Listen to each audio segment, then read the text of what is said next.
MG, which purple do I like the best? Hey, everybody. Happy Tuesday. Coming off a 3-day weekend. We are down a couple players. One of our players is out at Disney World, I believe, and probably enjoying one heck of a time. Another one of our players we're actually watching play Tekken 7, and hopefully he'll remember to rejoin us.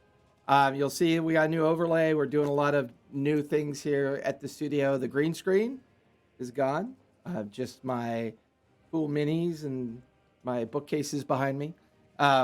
We are getting ready to open up in July for live gameplay. So I'm in the process of remodeling and retooling. I've got all the new microphone equipment coming in, the new soundboard, and all that fun stuff. So yeah, there's a lot going on.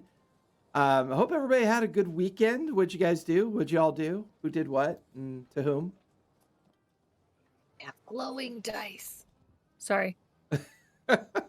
They're currently ogling dice on Discord. By the way, if you want to join our Discord, let me throw that out there for you. Feel free to join our Discord. We do a lot of things on our Discord. We're pretty crowded right now, but we're always looking to continue to grow. And, you know, hey, we love to learn, we love to teach, we love to play. We have games almost every night of the week. Everything you need to know is down in the About section regarding us and what we love to do. You'll also see our current Discord traffic that is going on right now. I do have some new things coming. There is a new competitive dungeon crawl starting in July where you bring your level 5 to a party of 5, and the survivor of the crawl, well, wins prizes. So definitely going to be a tabletop VTT through Tailspire. It will be a point of view game, and it'll be an open roll game. In other words, I will not be rolling in secret. I will be rolling on the actual VTT tabletop so that you can see the rolls and the outcomes. Another thing is I will be putting together a new alt theme 5e game for Wednesday nights, starting probably within the next 2 to 3 weeks. And we'll have some more information about that show coming out soon. Hey, you know, follow, subscribe, do whatever you can to help us. It'd be a huge help. We've got lots of stuff going on. So please jump into our Discord, you know, follow us, Twitter us, you know, Instagram us, keep us in your loop, and, you know, hit those notifications. So we are getting off to a little bit of a late start tonight, but that's okay. Let's see, we've got everybody but Asborn. I already knew that Oswald will not be joining us tonight, but looks like Asborn will not be joining us as well. So with that, let's go ahead and recap where we last left off. And, well, the Storm Chasers had finally made it to their destination in the Lucidian Sea. They had arrived at the navigational point that they thought, according to Captain Alabaster, they would be meeting up with, well, the Marquis, Zehefe Uladan's smaller fleet that would join with their small fleet, and eventually they would make their way towards Darktoe. Instead of finding the Marquis' fleet, they had discovered, well, quite a bit of wreckage, but not quite enough to, well, account for the fleet they were supposed to meet. However, they were ambushed by some creature from the depths of the Lucidian Sea. They managed to defeat it. And then discovering more wreckage below water, retrieved a rather large iron box, or even an iron crate to be more specific, from down below. Once this crate was successfully heaved on board to the ship, they finally managed to decipher the mechanics of the magical crafted lock, the glyphs and wards adhered to the crate as well, the iron crate. And what came tumbling out could only be described as a massive platinum, magically inclined manacles that came out of the crate. One could say manacles probably big enough to fit the heads of a hydra. And when these manacles came tumbling out, our storm chasers on the deck of the ship, on the deck of the Crimson Mouse, with the recent arrival of Albin and Captain Alabaster, just as these manacles spilled out onto the ship, that is where we last left off. What would you guys like to do? I would like to investigate the journal. You mean, on Oh, that's top. right. There was a journal in there. there was a journal in there. Excellent note taking. Thank you. I'm right behind you. So with that, go ahead and give me investigation with advantage because Sam is helping you. What are the rest of you doing? The rest of you being Mara and Tobias. Could I Uh, get the shackles? yeah, I just can. I'm just taking care of the ship. Could I do I see how to lock and unlock and all that fun stuff? My investigation has no pluses. I got a 16. Okay. Mara, go ahead and investigate the shackles. Give me an investigation roll. Tobias, give me a insight check. And I'll say that both Asborn and Oswald go below deck in an effort to help the continuation of the repairs to the ship. 24 investigation. Nice. The I man. got a 10. Go ahead. I got a 10. Okay. Tobias, as far as you can tell, the ship still needs more repair. And you begin to coordinate your crew and to do all the things you need to do to keep the repair schedule up and running, as well as a slight shift in the crew roster, as there are a handful of injuries that have to be dealt with as well. So your crew is slightly down at this point.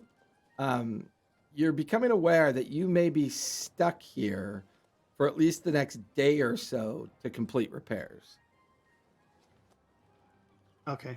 Mara, studying the manacles, you can't help but notice that the manacles themselves are big, but there is a series of archonic-like wording and glyphs etched into the manacles, and you can kind of pick up on the fact that there's at least 2 or 3 spells that might be utilized on these manacles. They're definitely magical in nature. There's no doubt that these things could be used to trap something very large. There's no doubt about that as you examine it. The metallurgy seems to be a platinum-based device of some sort with intricate kind of gold and silver inlaid to kind of match or manage the understanding of the magical essence of these manacles. For Fire and Sam, the two of you kind of staring at this journal, the journal is definitely written with an archonic-like flair. Maybe somebody magical in nature is designed or destined to actually read and interpret this journal. The two of you give me Arcana checks, please. No, I'm not great at that. Neither am I. So this is fun. I know. Where's... we need Max. Got a Not Max. grand old We need 7. Oswald. Yeah, I got it cocked. Hold on. Giggity? I gotta put my dice down. Dice tray down, not holding it. I got a 7. 7. 2 sevens. Yeah. My dice. Between the two of you, it's definitely a magical interpretive journal. It clearly is the instructions on how to use the manacles, but very difficult, if not impossible, for the two of you to decipher at this point. Is it that it's written like with essentially magical chemistry diagrams, or is it that it's in a different language? You get the feeling it's a combination of things. It appears to be a certain level of mastery of Arcana. The language isn't a matter of language as much as it's a matter of like magical understanding of it. It's like reading a physics book and you've never studied physics. Yeah, that's a good comparison. Okay, fair enough. I was gonna cast comprehend languages, but I guess I won't. Fine. No, we can read it. Yeah, you can definitely read it. In can't- common, it's We just don't get it. yeah, it's Gotcha. yeah. Okay. The nature and mechanics of what it's telling you or describing for you is way beyond your pay grade. And we'll just say Oswald or Asborn wakes up from their nap. You should look this over. We should chuck it at Oswald's head. Fair enough. I second this. Okay. Like magic-y stuff on these as well. We should probably have him look at these. So let's nobody touch them. Well, I mean, I don't think we could carry them. They are kind of heavy. Yeah. Fire, can you identify? Yeah. Might be worth a look. Okay. I am going to attempt to identify. Okay. Instant or take the 10 minutes? How are my spell slots? I have plenty of spell I'd take the slots, right? 10. Oh wait, no, I have to ritual cast it. Oh, yeah, that's right. Oh. For this one, you do. Yeah. So, taking the 10 minutes, you're beginning to decipher and do the incantation. While Fire's doing this, what are the rest of you doing? Waiting patiently. Twiddling our thumbs. Well, no, you're so wait. concentrating. I'm not, but yeah. Captain, are we stuck here then for the day? Yeah, it looks like it. Till we get all our, at least we get that hole in the side of our ship fixed. All right, I guess I'll go help with the hole in the side of the ship while she's casting. Okay. Look on Mara's face. I love it. I'll keep an Now- eye on Fire. Like she's because whistling. She gets in trouble when she's cast spells. I'm humming the tune to Jeopardy as I identify. So I've got Oswald and Asborn down below, assisting with repairs. I've got Sam and Tobias managing their own assistance with repairs, and Mara and Fire by the shackles. Fire, as you conclude the identity spell, Yeah. there's almost like a sense of augmentation, enchantment, a couple of enchantment kind of imbuements on the item. It seems to be imbued with a hasted action. It seems to be imbued with the enlargement spell. It also seems to be imbued with the slowed action. It's almost as if the act of using these shackles will cause a whole series of spells to suddenly come into existence and affect whatever target. This thing is so unique and so built by somebody else for a specific purpose. It doesn't even have a name. I mean, it's, as far as you can tell, it's a rather large set of shackles with various enchantments and augmentations placed upon them.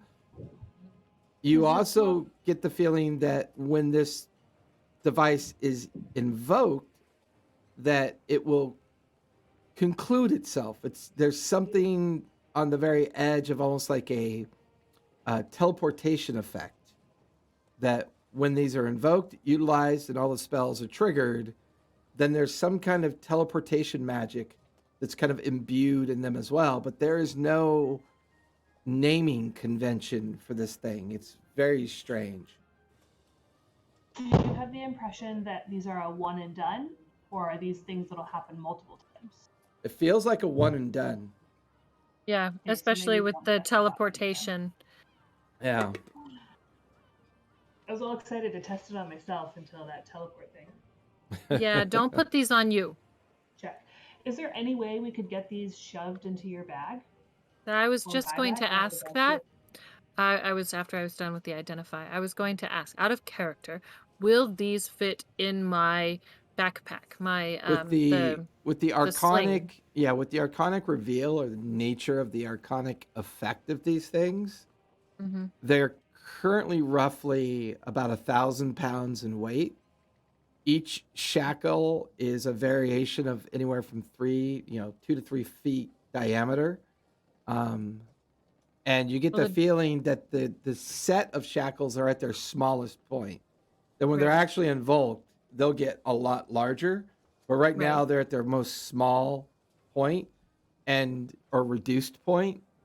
It's unlikely you're going to be able to get these into a bag of holding, which would Well, 'cause explain why the they were in the duffel, what? the duffel bag holds 7,500 pounds. Right, but the problem is the size, not the weight. Yeah, I Okay. have to make it through the opening. Yeah, The opening's 2 by 4, 2 feet by 4 feet. right. So 2 feet wide by 4 feet long. These, unfortunately, with their diameter, would just be just a hair too big to shove Okay. into that Yeah, bag. I didn't get the diameter the last time, so I wasn't sure. Yeah.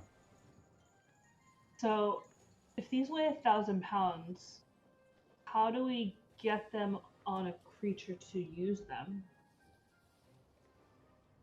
Maybe that's the part of I'm that hoping teleportation. no, because the teleportation happens at the end. It sounds like it teleports whatever it's locking up. Yeah, like it'll take it Temporarily. somewhere safe. Right, We're like gonna to have another to plane of have existence or something. we're gonna You have know to what? have I bet Oswald. this book has directions. Yeah, we're gonna have to have Oswald look at the directions because it's all Greek to me. Oh, What were the? I'm sorry. What were the languages that it was written in? Common. it's in common. It's just we don't understand Oh, it. okay. That's why I didn't hear another language. We're It's in just not common, smart enough. but I got the dumb today. Yeah. We've all been there. Yeah. All right. Wait, I'm not even there. Are I'm these going to repairing the ship. slowly continue Yes. to break through the deck of our ship? As long as we don't pick them up and drop them, they should be fine. We might want to get rope or a net and lash them like right here so they don't bounce or jump. Good idea. Yeah. I Yeah. can help with that. Can I go find some rope? Absolutely. Give me an investigation check. Good at those. And while you're doing that, Mara, Tobias and Sam, the two of you go ahead and make wisdom checks for me, please. 21 for investigation. Okay. Just straight up wisdom. Yeah, with your bonus, with your modifier. Oh God, you looked in the book. I got a 14. No, I 14. looked in the book too and I didn't have to do it. Oh, okay. 14. 14. Checking out the damage to that particular section of the hull. Luckily, the damage is still above the waterline, but if you were to encounter rough seas or storm, this is that season, you could potentially run into other challenges and other problems. You figure a full day's activity of reinforcing the damage, repairing it with the resources that you have. By the following morning, you should be able to give it an amount of repair that makes sense to at least be able to get back underway. Mara, you find in the supply section of the ship a series of ropes and other things you could use to tie it down. I'll bring them on deck. I'm not great at tying, but I can try unless someone else wants to give it a whirl.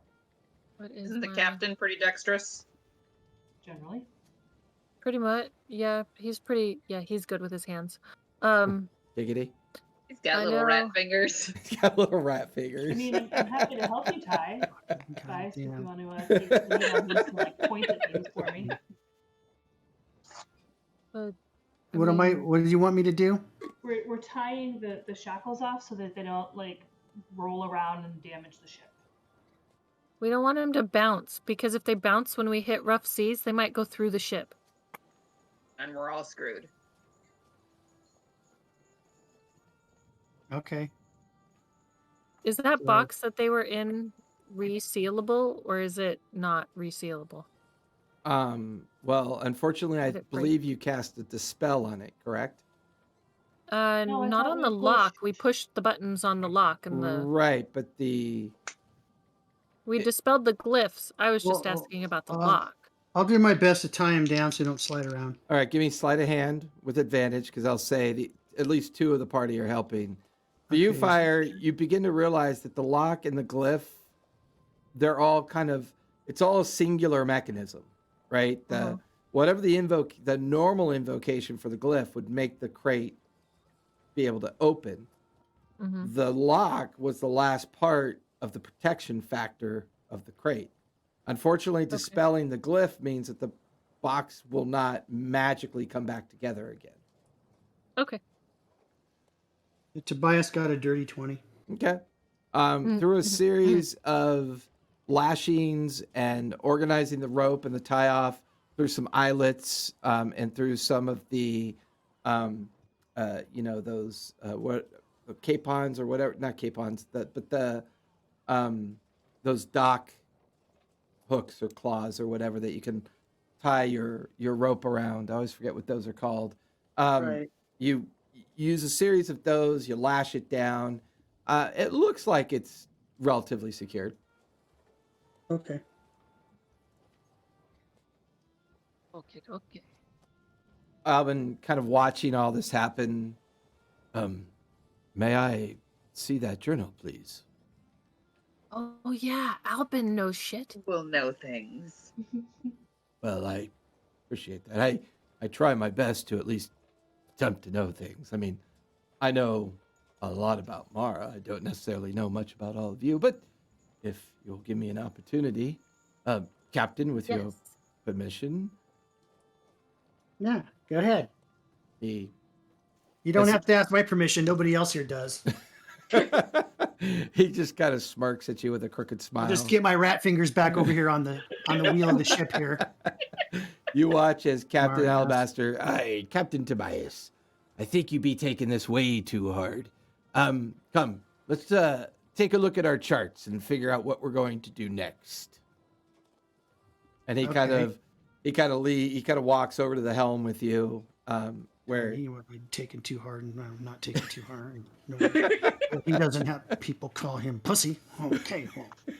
Well, He might.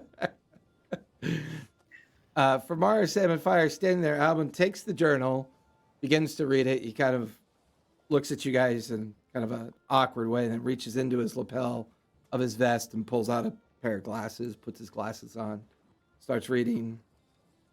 He gets halfway through the first page. He goes, well, it's definitely an item of invocation. It would seem the craftsman or craftsperson or whoever they are, this device is intended for that Hydra creature that you all keep speaking of periodically. Hydra. The plan, it would appear, to get this to Darktoe, once the creature was weakened, attach these shackles to it, invoke the enchantments of slowing it, hastening the ability of the shackles, and then it would be teleported to a destination, although the destination is not recorded here. This journal reads like an instructional booklet on how to use these shackles. My guess is, as long as we have both this journal and the shackles, the only thing we really lack is a plan, because half of that plan, I believe, is at the bottom of the sea. Do we know where the Hydra is? Did we? The last What? report I remember getting from my contacts was that it was near Darktoe, in the reefs of Darktoe. That's right. Okay. am I there, or did I go somewhere with Alabaster? You and Captain Alabaster over at the main helm reviewing charts and trying to come up with the next course of where to go. I'm gonna go to Does the Darktoe. person who invokes the shackles, do they have to physically be reading from the book, or can they just know what to say? It looks like it's memorization, from what I can tell.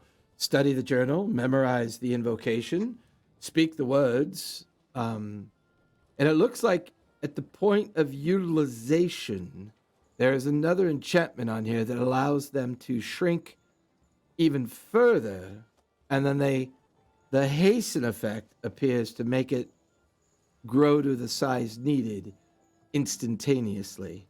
Very well crafted. I don't personally know of anybody that has the capacity or capability of crafting such a unique item. Should we Should- have all of our magic users memorize this so whoever is there, whoever's available, can do it? And do we have to touch the Hydra with them? Do we have to be up by its neck? I mean, do we just chuck them at him? It looks like a Do we physical just have to be within contact. 30 feet? No, it looks like a physical contact with the target is definitely necessary.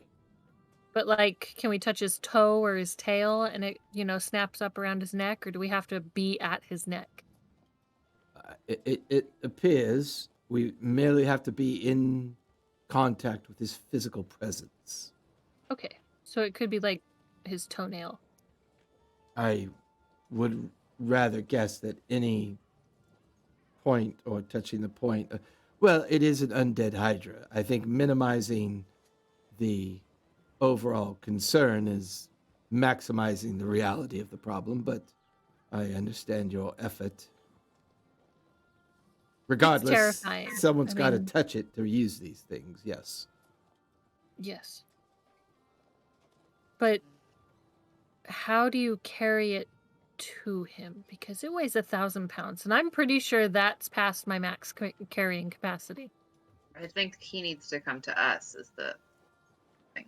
I think Samara speaks a good point. I would imagine the intent of the fleet was to engage the creature at some point, and perhaps the hope was that a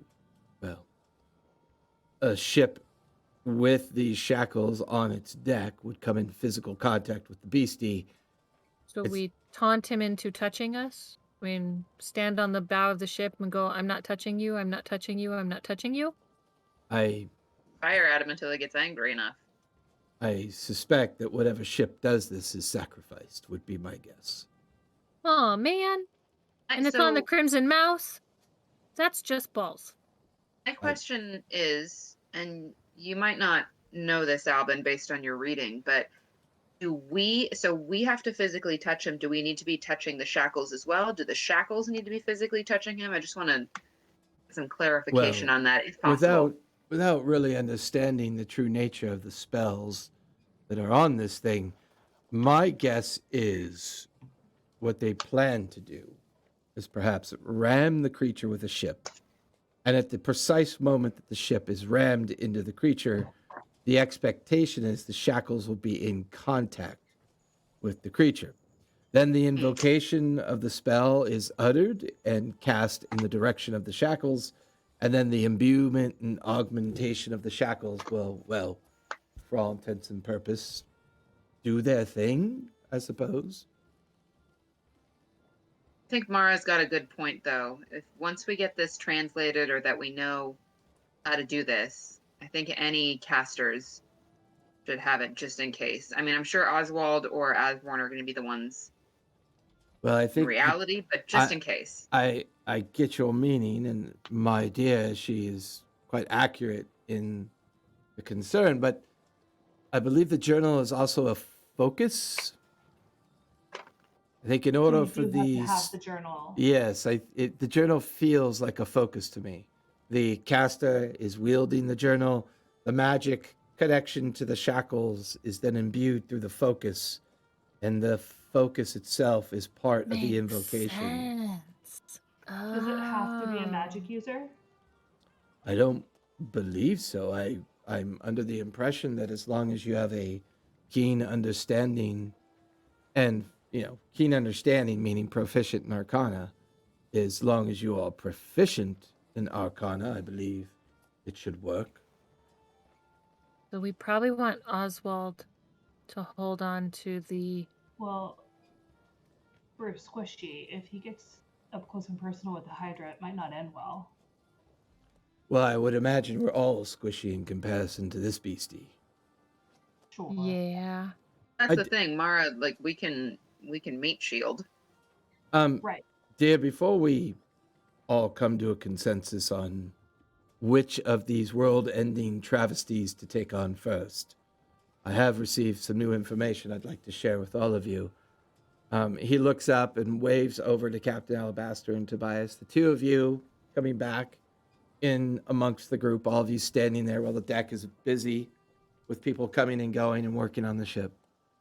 So, well, I've received some interesting information. I can confirm the wreckage that we are floating among and have retrieved these shackles is the Marquis's fleet, his small fleet that he sent to meet with Captain Alabaster. Captain, I'm afraid that the contract is probably now void, if you get my meaning. I kind of gather that could be a possibility.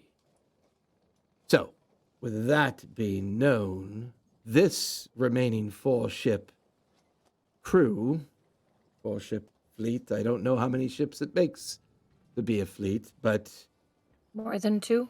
well, yeah, it would. I would presume plural as well. Whether or not, well, we are pretty much now free to decide for ourselves what to pursue next. Now, I have not been able to gather any more information on this creature you refer to as Tierling, although the evidence of her existence mounts with each of these strange creatures that we take on. I suspect the creature that we defeated here yesterday was a creature that was sent to destroy the ships that were waiting for us. I also happen to know for a fact that Shulaman was not amongst those ships.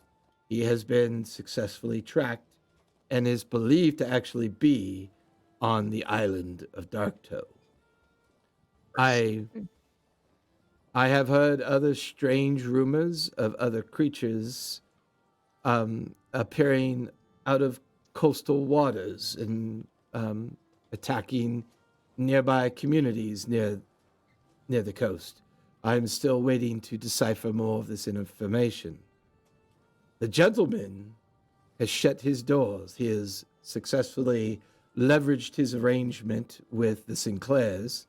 He has settled into his new location, and he is now refusing to deal with anything related to the coast and abandoning all of his smuggling operations along the coast. This has created a bit of a vacuum that others are taking on. More importantly, the last bit of information I've received is that there is a ship that is sailing under orders from the Cerberus Assembly. I have no idea what ship it is and who is, well, responsible for this ship.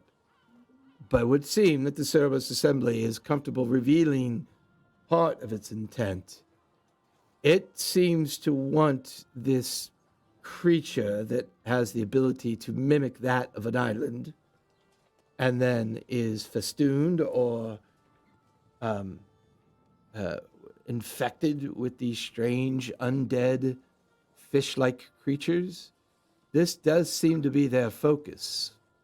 But this brings me to my next question to all of you.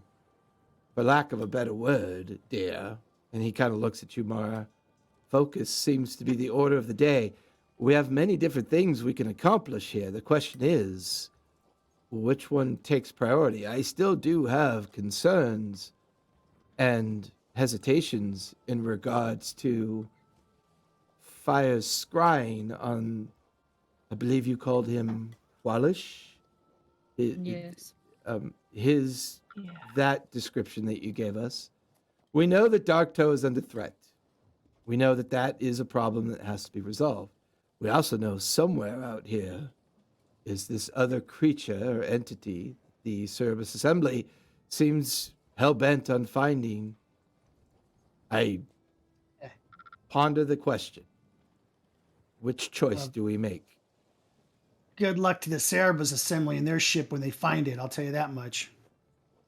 For my 2 cents in all this, I feel like Polish is a big threat because he's actively creating new threats.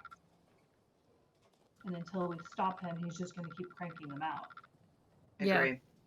Agree. I don't disagree with that, dear, but Qualish is Qualish the threat, or is the threat what's causing Qualish to do these things?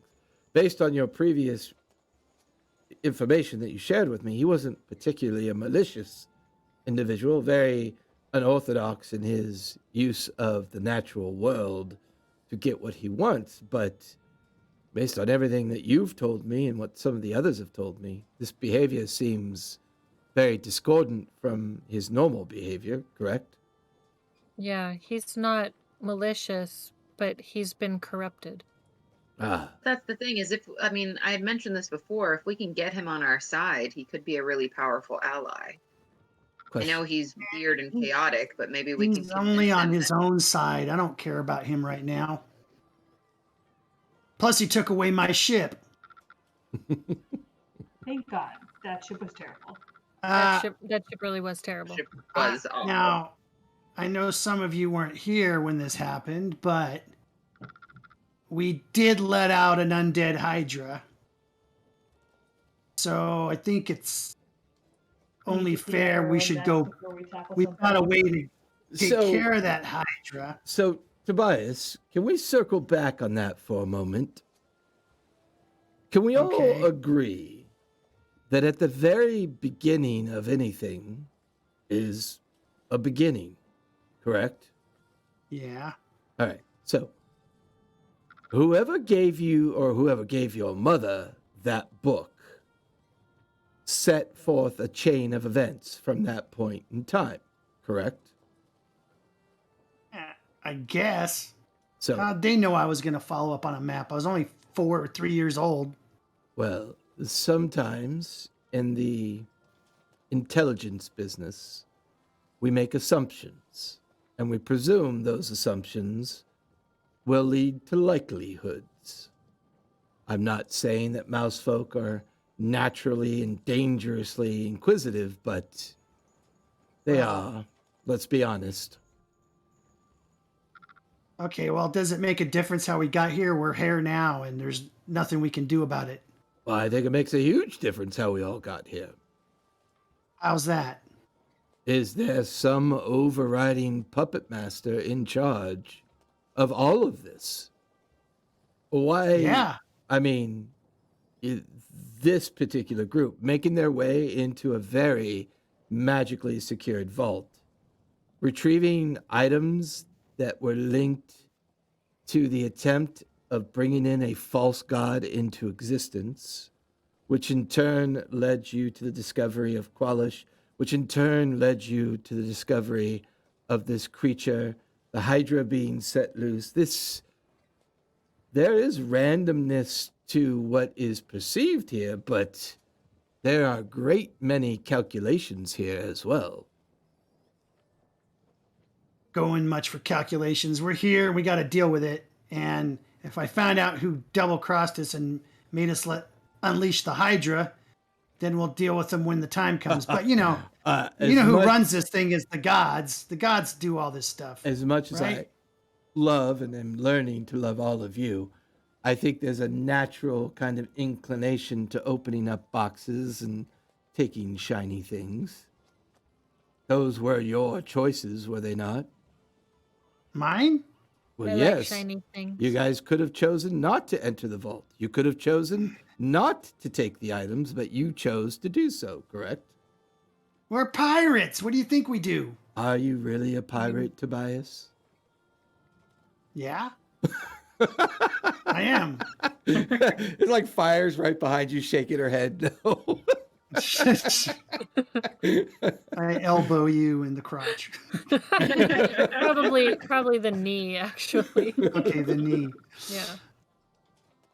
I'm just pointing out that we all make choices. Yes, Yeah, well, you choose to be a privateer with the occasional tendency towards piracy. We call that smuggling. I dabble in those ventures. I didn't discover the gentleman by accident. I must do business with him. Well, okay, let's look at this like so I know some people in Dark Toe, and we've got the chains sitting on the deck to take care of the Hydra. I think someone's trying to tell us something, right? Well, maybe we should go after the Hydra since we got the way to get the Hydra here on the deck. I think if we had made a different choice yesterday, we would have left the wreckage and moved on, correct? Yeah, but we're pirates. We don't leave the wreckage. Fair enough, but There's shiny things down there. do we feel compelled to go after the core of all of the corruption and weaken all the corruptions equally and deal with them after the fact? Or do we go at them at their strongest point? Well, you see what we're dealing with here, right? Like, just take a look around. See these people? Yes, I do. Yeah. We start from the outside and chip away at it. We're not we're not powerful people. Well, We're just a group of adventurers trying to make a living here, trying I to would, get some cash and better ourselves. We're not heroes. We're not going to go in there and save the day. Uh, even if Heck, saving the day was worth a lot of money, you still believe that. well, no, I think we can do it, but I think we should do it as safe as possible. So, begs the question. Go after Chairling. Go after the Cerebus Assembly ship that is tracking down the creature. Seek our way into Darktow, which will be dangerous waters, to say the least, to get into that area. We're looking at well over a week's travel, and then navigating some of the most treacherous reefs in the Lucidian Sea. I mean, Okay. or go back to Nicodranus and seek further aid. Okay, look, if we help Darktow, then Darktow will help us. We can get another fleet from Darktow, set sail, take care of the Cerebus Assembly.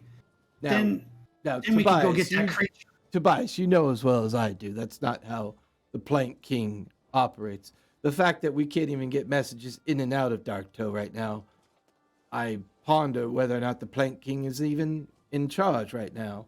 How many ships and how much help they could really be. Well, perfect, because if he's not in charge, then they need a new Plank King, right? You don't want to be the Plank King, Tobias. Be quiet. Don't talk to me like that. You don't know what I want. Tobias, you look into corners where there are only round walls. I cannot go that deep in this discussion with you. I'm not even sure which choice to make. I'm going to leave the choice up to you and your friends. But you're going to bring it up, but you're going to make us make the choice. Then you're going to later on say, "Oh, I wouldn't have made that choice." I know you. I know you're kind. You work for the gentleman. I do not work for the gentleman. You know him pretty well, it seems I don't call you a rat. I can assure you, I do not work for the gentleman. That is not what we do in the Ghost Order. We are a different organization. Well, you're in it one way or the other, so you should have a say in it. I'm in it for one reason only. She's standing right over there. Go where she goes. Do you want to stay here, Mara? I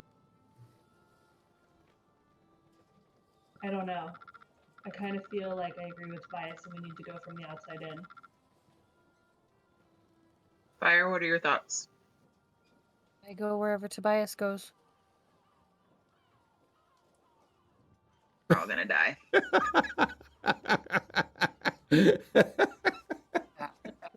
I'm following with. I mean, either way, we've got to tackle everything. Anyways, we have the chains. It might.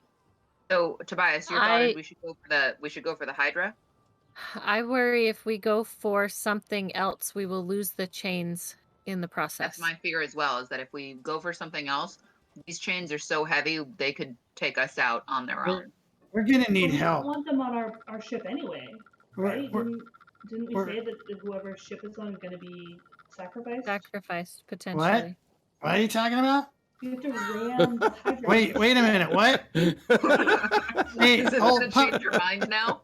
Hey, drop anchor for a second here. What'd you say? The shackle things. Like no one's picking them up. The only way to get them to the Hydra is with the ship itself. We don't want these on our ship. Uh-huh. So we have to touch the Hydra. Uh-huh. Perhaps one of my other ships would be better suited for this task. Well, that's why I'm saying, like, if we go to Darktow, who knows what's happening? Maybe we can rescue them, and then use some of the pirates as a new fleet. Then we go after the big animal, and the Cerebus Assembly ship won't be that big of a deal. Captain Tobias, is it possible that maybe we should take one of the smaller vessels into Darktow, reconnoiter things a bit first? Get a feel. That could work. I mean, you think the pirates are going to pirate us? No, I don't know. I'm not even sure they're functioning at the moment. What small vessel you're talking about? Oh, we could take the Acorn. It is the smaller of the 4 ships. Oh, is that why it's The called acorn that? hold the chains. Well, I think we leave the Crimson Mouse, the Blue Opal, and other vessel behind. Take the Where are we Acorn. gonna leave them at? Well, we look for a place on the chart for them to safely anchor. Have them stay there and wait for us while we take the Acorn into Darktoe and do some reconnaissance, as they say.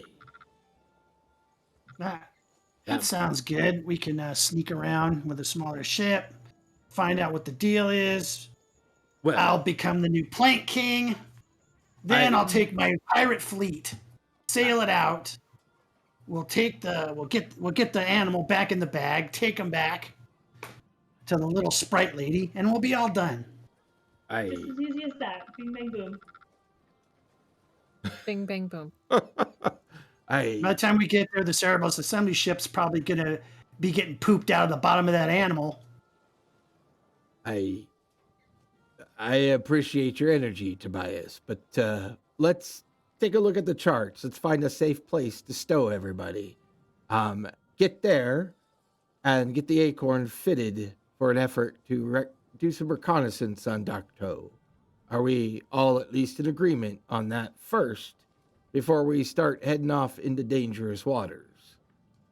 Yes. Aye, aye. All right. Plus, they give us longer time to get the Crimson Mouse, tip-top shape. Maybe they can get some wood off one of these islands here. Maybe the Archipelago or whatever they call that thing. Well, and we do have Islands. we do have enough of a crew to fit out another vessel. Perhaps Albin here can try to find us a 5th ship to replace the Golden Compass or the compass that had sunk to the bottom dealing with those creatures. Yeah. All right. I mean, I'm just saying at this point, I'm concerned about our numbers. I'd prefer more. I was intent on sailing to Darktoe with nearly 20 ships. Now we have 4. Yeah, look. You guys keep talking about people running us and all this stuff happens for a reason. And, guess what? We're the storm chasers. All right, We're wolves of the sea. We don't need 20 rolling my ships. eyes in the background. We don't need 20 ships to do the work of a couple ships. Plus 20 ships, guess what that does? Everybody knows about 20 ships floating around. Nobody's going to see a couple little ships cruise in. Yes, Captain Tobias, I understand your energy and I understand that. But if we're all dead, well, that's a different problem, wouldn't you agree? Clock's ticking on everybody. We're all going to be dead pretty soon. We got to get going. I think inherently you and your kind, yes, die sooner than most, but, Hey, thanks a lot. I'm just pointing out your... Thanks for reminding me. Yeah. Just pointing out your tendency and your destructive nature. That might be the pirate in you after all. Well, I don't know about that, but I do know we either get living or get dying, because if we don't do anything, I have a bad feeling about what's going to happen. And that we're in agreement on. That's what I thought. The Darktoe, then? Yeah. No, we'll make for an island a little bit closer there. We'll drop the ships off. We'll take the old walnut in, our acorn, and take it into the map and see what's going on. Let's look at the maps and find the best place. Maybe we should travel at night. Keep people off our trail. That might be a good plan. Also, I don't like people looking at us with their magic and stuff. That's getting annoying. Yeah, I don't know if we can stop that. They're not away? halfling broad shows her face again. We need to be able to do something or hide from her or something.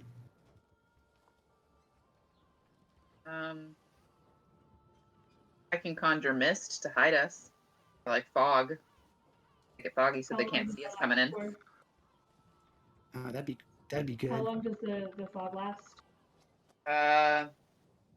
Control water. So let me pull it up. Hold on.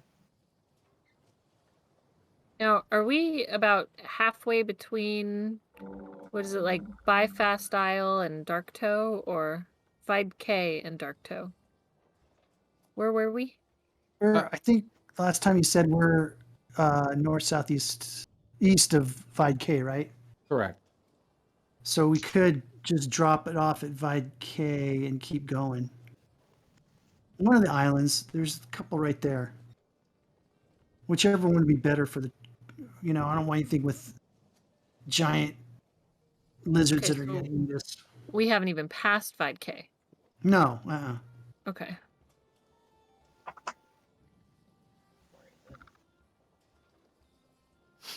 Are we on the move currently? Are we like heading there right now? No, No. you're currently Station. making repairs.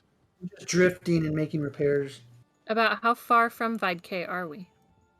Maybe 3 days, 3 or 4 days, and then another 4 or 5 days to Dark Toe. Okay. Well, plus adding into that, dropping the ships off and everything. Yeah. Have So, yeah, we so been to K before? Yeah. Yeah, isn't that where Okay. we? That's what I thought. That's not the one with the... No, that's not the island that moves. The golden orb was the one that was destroyed. Currently, the acorn, the blue opal, the trident, and the crimson mouse are the only ones left. Trident, that's the other. Yeah. Okay. Well, what we could do is just. But wasn't Vike was where we met the creature that did that to your fur, isn't it? Was that K? I think so. Yeah. Oh yeah, that's Yeah. Vide K. That's where we met the little person that Or told us not to who, come like, back. gave her the gold or whatever. Yeah, Bawali is where the Stormlord's vault was. Yeah, we don't want to go to Bawali, so we're gonna have to go to the Broken. I Broken can't Bank? read it. Broken Bank. Is Broken Bank a safe port? Give me a history check. Which is the one that we fought the guy with Yorn. Wally. No. Wait, no, that was a storm that was chasing us.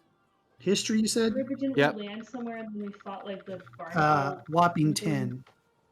10. Okay. I mean, looking at your maps, and deal with advantage, because I'll say Captain Alabaster and Albin can aid you in your understanding of Broken Bank.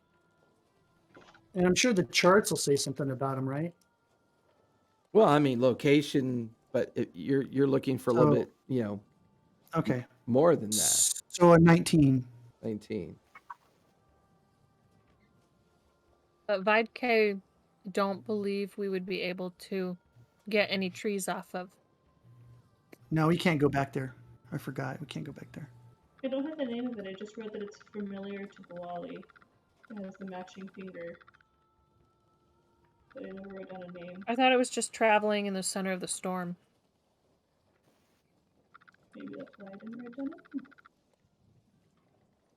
So, as far as you can remember or recall, and Albin and Captain Alabaster confirm, Broken Bank is a very small, like, seafaring community. At best, you could dock anywhere from 2 to 3 ships there. They do have a very sheltered cove just outside their coastal section that's designed for more ships to be able to safely anchor and then tandem, take the tandems in to, the small town, small community. It's about as close to a kind of atypical sailor's kind of strange haven that you could recall. Not to mention, it does have a small economic community there. There's an apothecary, general goods. Often ships will anchor in the cove, do repairs, and trade and get the basics to be able to set sail, and make their way out to the Deep Row Reef into the Drag Shallows Reef, and sometimes making their way in between Bali, Basef Isle, the Gravid Archipelago. This whole region is littered with kind of small, forgotten communities. This just tends to be the larger of most the communities Sure, amongst these archipelagos. We probably got wood where we can make decent repairs to the ship and nails and all kinds of stuff we can use. So I say we make for there.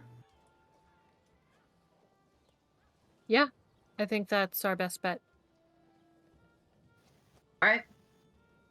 All right. So we'll save for. So real quick, are we in agreement that we're going to go to Dark Toe and go after the Hydra? I think the agreement is to safely anchor at Broken Bank, make repairs and refit, while we take the Acorn into the Dark Toe area and do some reconnaissance first. Okay, sounds good. That way we know to at least expect. And my understanding is, Fire, that the more you know about something, the more likely you can scry on it in the future, correct? Yeah. If we wanted me to scry on Scourge, I could scry on Scourge. Yes, but wouldn't it be improved if you had a better understanding of Dark Toe and the area?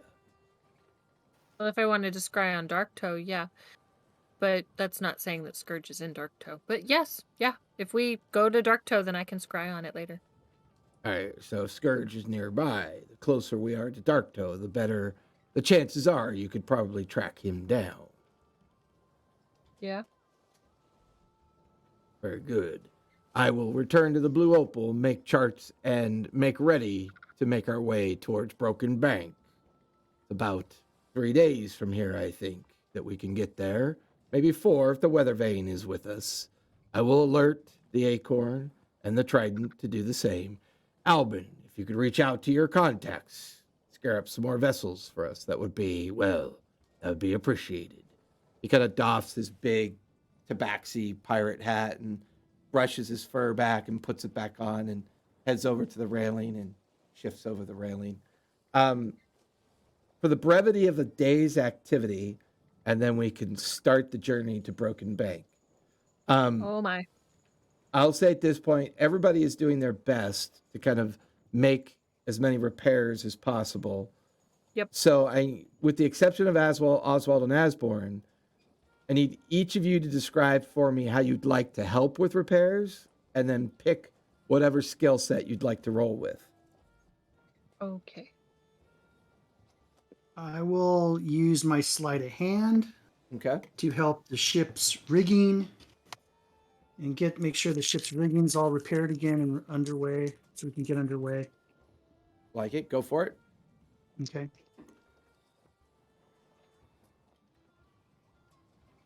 Uh, 24. Okay.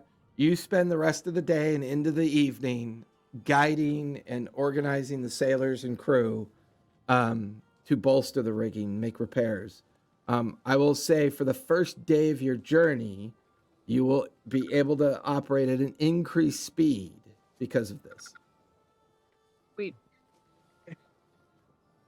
Who's next? Captain, when you know that we're getting to some of the trickier shoals or spaces where it might be narrower, I'd like to help out with that. I feel like I can use my control water to kind of boost us over any rocky terrain.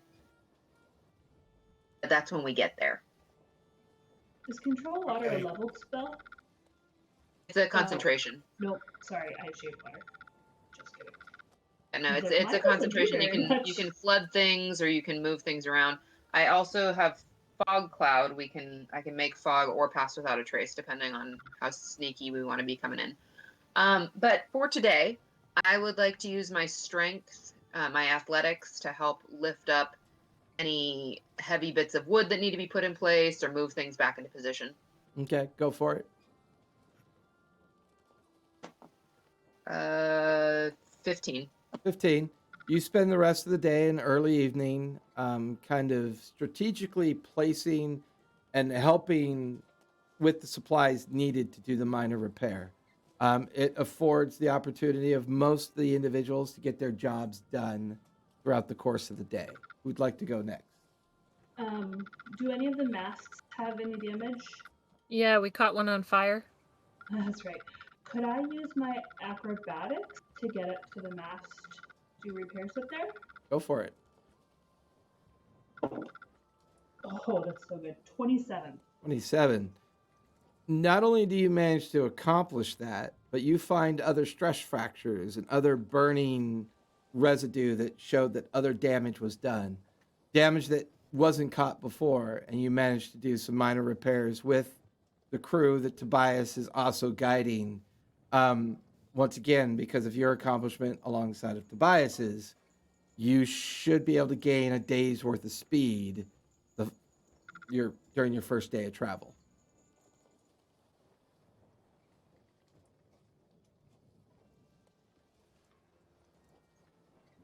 Okay. Is that everybody? I think that's everybody, yeah? No, I haven't gone yet. Oh. Fire, Okay. what would you like to do? I want to use my insight to find out if any of the crew are slacking off because of their discouragement for the trip or disgruntlement with the captain. Give me an Then insight check. you. And then then you rat I on would them, like to Tobias? try. No. And then I would like to encourage them to, do their best. With the lash. Not with a Tell lash. them the beatings will continue. Persuasive. Meetings will tone. continue until morale improves. Now you're getting it. Okay. Kindly fire, Uh, you're getting it. 27. 27. A couple things happen, a couple different things will happen during your day. At one point, you'll notice that Asborn is wandering the ship doing bardic inspirations. Mhm. At another Mhm. point, you begin to realize that this sudden realization that they were able to survive so many encounters, that the overall confidence of the crew seems unusually high. There is very little slacking going on. You get the feeling that these individuals are the core. These are the tough ones. These are the ones that, make the difference when the difference is required. They are focused on repairing the rigging. They are focused on repairing the mast. They work in shift after shift, preparing supplies, preparing meals for the upcoming days that are going to be needed. There's so much focus and so much care being taken on what to do. The thing that you pick up on most is this crew is motivated. It is highly motivated. And that energy is going to definitely kind of help in the days to come. Okay. I am going to let Asborn improve their spirits because if I try it, it will have the opposite effect. Fair enough. Yes. And if that doesn't count, I can use my perception to point out other areas that need work. Okay. Damage. Other areas that were damaged too. Fair enough. All right. So with that, this day goes by into evening. And once the evening gets here, all of the work comes to a conclusion. Crews settle in for rotation of guard duty. All of you retire for your long rest. So everybody go ahead and take a long rest as we are going to come up on the first day of travel to the Broken Bank. I'll give them double rum rations today because they did such good work. Okay. The grog is doffed out and much appreciated. The ship will have an inspiration of D8, Tobias. Oh, okay. Don't let Tobias roll for the day.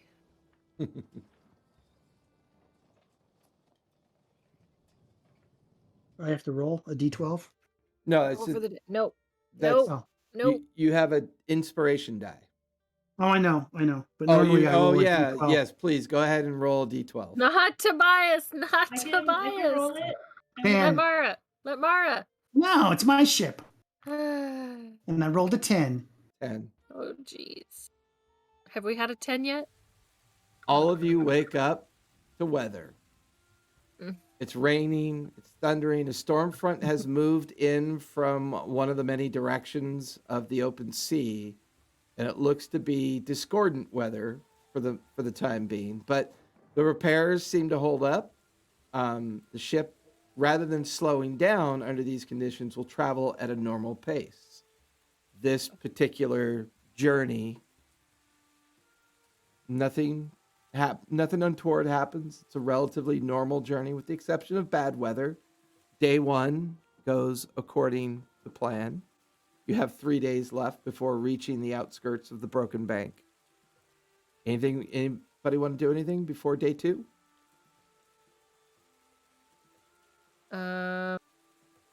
I want to spend it in the tiny hut over the whatchamacallit, the steering wheel, ship's wheel.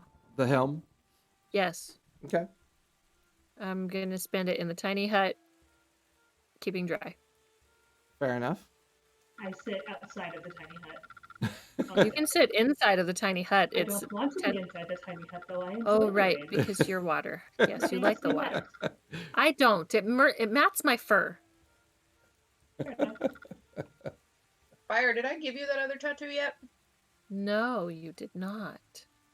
You I have to shave part of you somewhere, just to warn you. That's okay. I can cast Luster Restoration, and I think that will make the fur grow back. Tramp stamp. Tramp stamp. Okay. Give her a tramp stamp.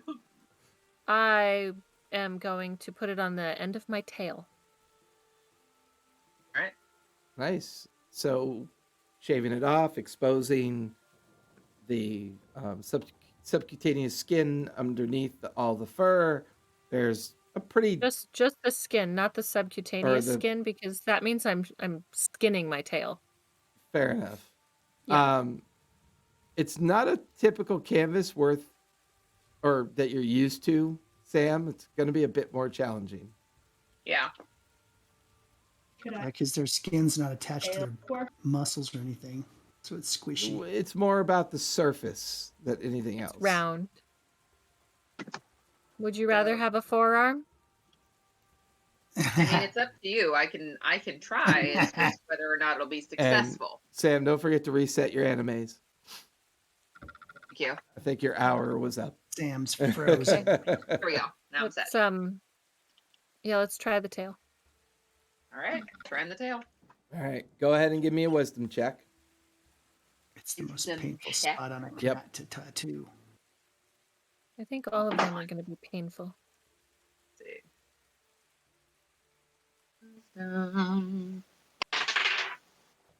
13. 13. Now give me sleight of hand. And 13. Now give me performance. Okay. Oh, I'm so sorry, Fire. I got a 4. 4. It's not your best work. It's pretty sloppy, and the ink infusion fails to adhere to the tattoo, as Fire is now stuck with the partial image of the tattoo, but no magical properties. You need to cover up. Well, Sorry, Fire. Your tail looks That's ridiculous. I'm She's going gonna to restore cast. it right now. Yeah, I'm going to cast the Lesser Restoration and make my hair grow back. Hair grows back. The inked image, partial image, is still there. Unable to invoke it, tattoos are permanent. It's okay. We'll try it again. All right. Anybody else want to do anything with day 1 before we start day 2? I do my usual journaling and letter writing. Okay. I want to commune. I want to commune. All right. That's the one where you ask 3 questions? Check it. Hold on. Is Correct. that the one where you ask 3 questions? There The it is. responses are usually based on interpretation or interpretive responses, but Right. basically yes or no very questions. simple questions. I have to think about my questions. Okay. Maybe I'll You're commune communing with tomorrow. your deity? Yes. But I think I'm going to do it tomorrow because I have to think about my questions. I'm going to do it tomorrow. Sam's stoned out of her gourd. I got to think about my So's questions. Mara. Mara and Sam are like Yeah, obliterated. Mara's They've like, been drinking out of the Grog. the grog barrel. We've been drinking out of the undiluted grog barrel. Too much grog. Too much grog. something wrong with their eyes. I know, they don't blink at the same time. I know. Like, There is something wrong with your eyes. Yes. I love it. So day one Too comes much to a grog. close since no one else wants to do anything. So once again, take the effects of a long rest. Day two, Tobias, D12, please. A 10. Another 10. It's continuing to be bad weather. Unfortunately, most of the repairs and advantages that you gained from the repairs have been expended during the previous day. Travel will be a bit slower today as wind and thunder and lightning continue. This seems to be evolving into a very large weather front at this point. Anybody want to do anything during day two? Do you have another one of the tattoos, or was that the only tattoo you had? No, I have one. Yeah. I can try. You want to try again? Would I be able to imbue the same? Like it was like a batch tattoo, but could I like trace over it to try? Sure. As long as you Right, have and more this- ink, as long as you have more of the infused ink, sure. I do, and at this point, could I cast guidance on myself? Sure. I Myself can a cast little extra guidance boost. on you. Yeah, and Yeah, I'll say so that, I'm gonna cast- yeah, so with guidance, and I'll also say that Asborn is continuing to The use Bardic. Bardic inspiration, so you can take a D8 from that as well. Sweet. Thank you. All right. Oh So, man, bless try. is only attack rolls and saving throws. It's not ability checks. Correct. Okay. So, So what am I rolling again? so once again, Wisdom? wisdom check first. Okay. Much better. 18. 18. Now give me sleight of hand with advantage. Sleight of hand with advantage. Oh God, still terrible. 8. 8. Now give me performance with disadvantage. And you can expend your inspirations and D4s as well. This was performance. With disadvantage. Yeah, with disadvantage is a 9, but I'm gonna add on another 9, so 18. 18. Kind of having to go over the previous mistake on the tail area, you recover quite nicely. You manage to create the lines, infuse the ink, get everything to pattern correctly, and once again, you manage to successfully create the tattoo and create the infusion. So Fire, you have a short rest as a long rest, and that way you can recover your spell slots. Yay. It's a long rest. Yeah, that's like Sweet. super clutch. And I cast Lesser Resto again and grow my fur back. Okay, fair enough. Anybody else want to do anything with day 2 before we move on to day 3? Is it still raining? Still Yep. raining. Yep. I'm gonna wander around as a grizzly bear in the rain. Okay. I keep ritually casting Tiny Hut over the helm. Okay. Fair enough. I don't like water. Can I commune with nature before we take our long rest? Sure. I just want to know about the guess what the terrain under the water is like. I want to make sure we're not going to be approaching any reefs or anything around there and kind of feel out, where the water's taking us. As you lean against the rail of the ship and kind of look in the direction of the broken bank based on the information that you glean from the charts, you begin to focus in on the life and energy of the area that you're currently over and thinking about making your way off into the direction of the broken bank. As you focus in on this energy, at first it seems normal. The life energy of the sea seems to be busy and bright with life. There's a brief moment that there's this kind of hollow, dark, cold feeling as you attune to the natural surrounding. This dark, hollow, cold like feeling seems to consume everything that it touches and then briefly just kind of vanishes into the peripheral of your mind. Communing with nature in this area, there is something else out here. There's something here. You're just not sure what it is. And the despondent way that the nature is kind of making this kind of emotional suggestion towards you, it is something of great malice.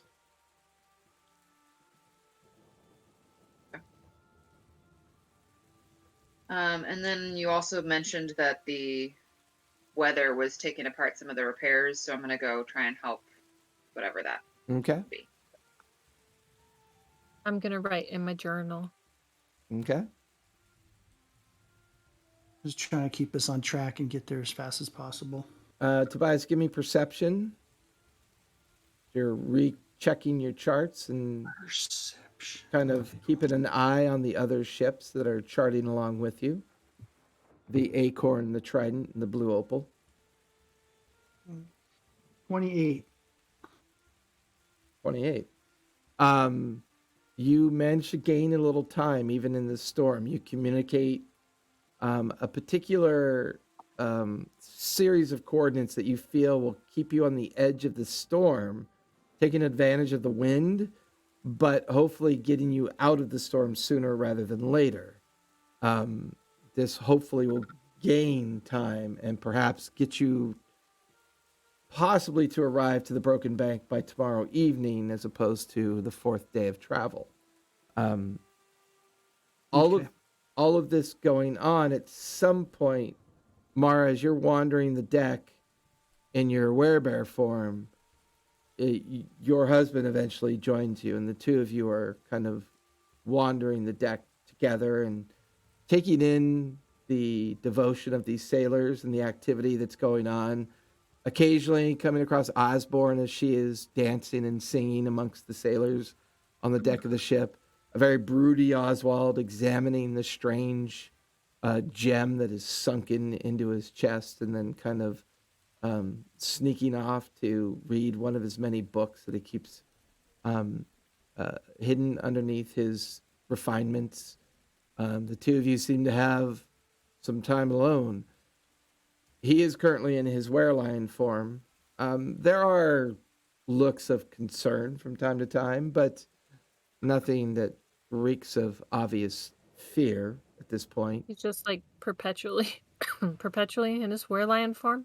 Not always. Sometimes he's in it. Sometimes he's in his human form. Okay. This particular day, traveling with Mara, he's decided to be, because she's currently in her werebear grizzly form.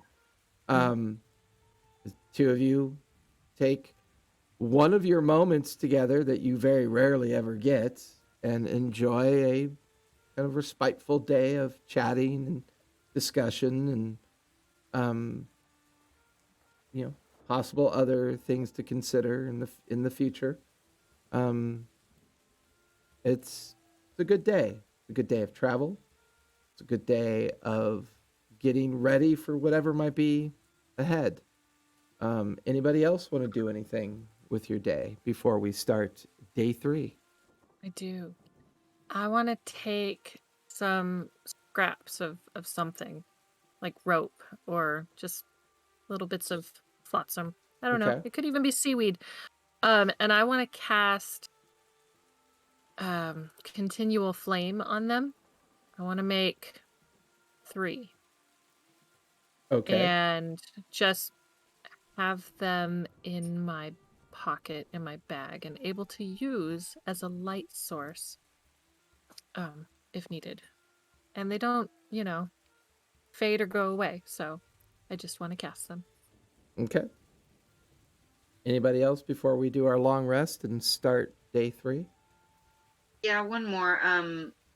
Could I cast Conjure Elemental and conjure like a wind spirit to help us stay ahead of the storm? Push us a little Absolutely. bit further. I will say that you conjure a wind elemental through a series of conjurations. You conjure multiple of them that allows you to effectively increase the wind speed that is affecting the vessel. Unfortunately, that will put you further ahead of the other vessels that you're currently tacking alongside. After a while, you gain speed and you gain some distance on the charting, but this puts you significantly ahead of the other ships that are very much off in the distance. You can still see them barely through the bad weather, but this definitely has gained some time for the Crimson Mouse. Okay. So yeah, I'll just because it's for up to an hour, so I will respectfully ask that they follow the captain's orders about the direction to go, and that when they're done, they can return to the elements, and that I appreciate their help. Fair enough.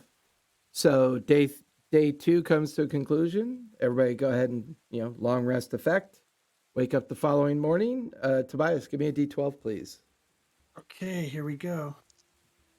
5. 5. As all of you wake up in the morning, the weather seems to have abated. It's still quite cloudy, but no longer thunder or lightning of any sort. Mostly just overcast. Bit of a breeze. All of you hear from the crow's nest above you. Something in the water, port side. And then a bell boom, is rung. You can see a small group of sailors kind of make their way over to the port side railing, begin to point and kind of gawk at each other, and they all seem quite amazed at whatever it is that's in the water. I'm gonna What go is look. it? I'm So, gonna go look. who's doing what? I look. Okay, Fire, you make your way rounding over. to the port side. Okay, Sam, you make your way over there. Anybody else heading over to the railing? I'm waiting I'm for gonna my look on- sailors to be more descriptive. So I'm gonna look on the other side so we make sure it's not a trap. All right, I'll go to the other side. So, Fire and Sam, you head to the port side with the other sailors. Mara, you check the other side as well. Tobias, you're patiently kind of waiting for a more detailed explanation. For Fire and Sam, when you reach the other side, this huge, large, sea-like creature kind of breaks the surface of the water. A massive tail and then some kind of scaly backside. And it just kind of goes under the water. You watch as it kind of courses up, comes up again, and goes underneath the water. Mara, from the side that you're on, you don't see any sign of any other creature, but for Sam and Fire, looking at this creature, it's huge. The shadow underneath the water is probably 30, 40 feet long. It seems to have a scaly kind of like surface. There seems to be other things kind of distended off its sides, whether they're fins or flippers. You then watch as a large neck and head kind of crane out of the water to look around and then kind of dip back down. And it, seems to just kind of be loping right alongside the vessel at this point. And it doesn't look undead. Give me a perception check.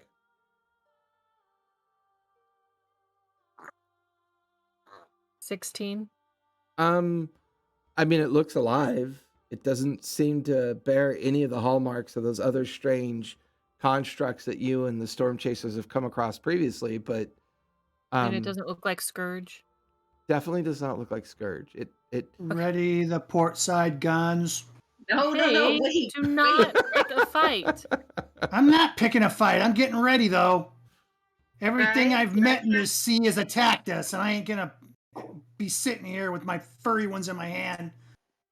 When this thing Okay. decides to eat one of my Right. friends. With my furry ones in my hand. Could I cast Speak with Animals? Sure, absolutely. I mean, what's the range on that? Does it look Says like it would? self. Does it look like it would speak Draconic? It's lizardy. I don't know. Why don't we just mind our own business? It might have useful information for us. Must say hello down there in Draconic. But it says self. Does that mean that I have to touch it? I think you self-cast it on yourself, and then you attempt to get it to Yeah. understand you. All right. Yeah, swim over there and say I'd hi. like to try that. Boop. At one point, as the beastie comes out of the water and its head turns and kind of cranes its long neck, almost like bovine-like eyes, and Waving hello there in Draconic. a massive mouth filled with Oh my. codfish and other kind of like common fish. It kind of chews on it sideways. Its eyes glaze over. You seem to have gotten its attention, Sam. Great. Should I ask it? What do you guys think? Help! No, leave us alone. Is there some tasty fish? Just- no. No. No, just kidding. So first off, I'd like to let it know that we don't mean it any harm. We're just passing through. You watch as a big old thing of snot comes out of its nose, and the fish Oh. kind of drop out of its mouth, and its dull, placid-looking eyes kind of narrow briefly and then go wide, and it just seems to kind of shake its giant head and dip back into the water and go about its business. Bye. In Guess Draconic. that's it then. I Okay. didn't know that you were the ship I was looking for, but now I'm sure. Attack! That Do you know any dragon turtles? eat paladins. That eat We got it. paladins? Yeah, That are already we got dead. a score to settle with that thing too. And for the remainder of the morning, it just kind of coasts alongside you, dipping its head, pulling up fish, and time to time kind of floating listlessly and then picking up back up speed. It seems content just to kind of follow alongside. Great. It's okay. It's okay. And maybe we Cool, can put a let's- leash on it and lash it to the front of the boat and make it and like whip it and make us go faster. I don't Not think everything that, has to be your slave, Tobias. I don't think that's a good idea. The last one exploded our last ship, remember?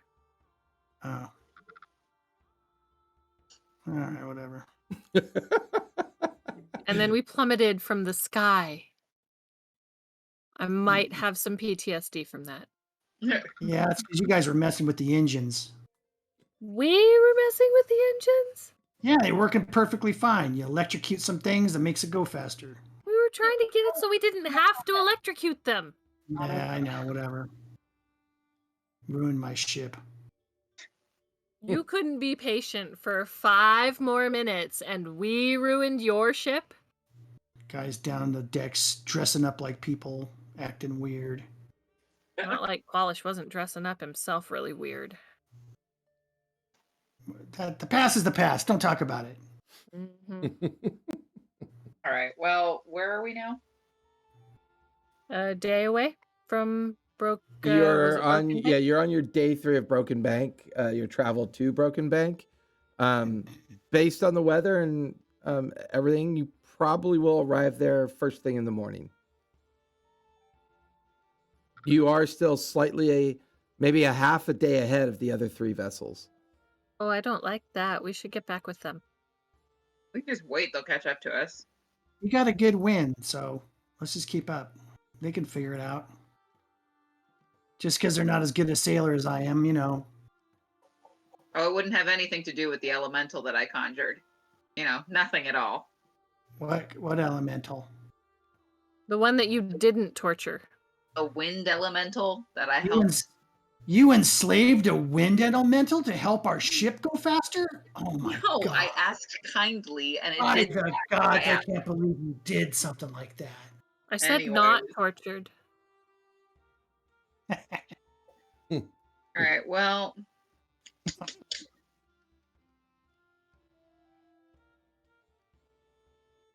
I don't know. I'm just hanging out. Okay. Anything else you guys want to do before concluding day 3? Now I want to commune. Okay. Okay. I'm going to sit and I'm going to do my ritual and I'm going to pull out my symbol, my holy symbol. Focus. Yes, it's a focus. It's a focus. Yeah. Focus. Yeah. Focus, focus, focus, focus, focus, focus. Focus. And I am going to cast commune. Okay. No. I think it takes is it Do you, and 1 minute. because you're in so many of my campaigns, it's still the twins, right? No. Oh, no. Twins this is arena. That's right. That's arena. Mm-hmm. As you cast it, The traveler. the familiar energy of the traveler is inside the dome with you, although it's dissipated because it's no longer raining. Where are you on the ship when you do this? I would be not at the helm, but by the helm. Okay. So probably just sitting behind him Okay. because it's no longer raining, so I don't have the dome up. Okay. Well, yeah. I'm not that busy yet. What can I do for you? And good to see you. It's good to see you too. So we're going after Dark Toe, and I'm. You're going after a city. Now that is adventurous. I know. Tobias wants to be the Plank King. I don't get that. But he Oh, wants I to be the don't Plank understand why anybody would want to be a king. Rules, meetings. Sounds very boring to me. I know. He likes the ship. He likes being on the water. Why would he want to be, stuck on land? I think Tobias just likes the idea of being Tobias. So we should make him a crown and call him King of the Crimson Mouse? I suspect anything you can do to feed that ego of his will garner you the benefits that you want. I think that would be fun. I may have to make him a crown. Okay. Oh shoot, does that count as one of my questions? Oh, it must. Well, that's the second question because you just asked him, shoot. does that count as one of your questions? So yes. You only got one question left. Yes and yes, dear. You have one question left. Okay.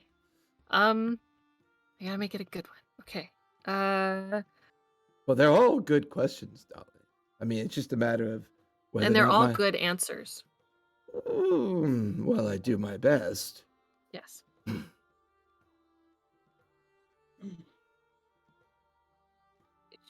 Oh, should we go after Scourge first, or should we go after Teraling first and your sister's pet? Well, my dear, those are Or Clovis. choices. I know. I can't answer choices for you. Trying free will and all. to think. How do I word it in a yes or no question? I can do this. Well, Is the course that we are on the best possible course of action that we could be doing? well, you have so many choices to make.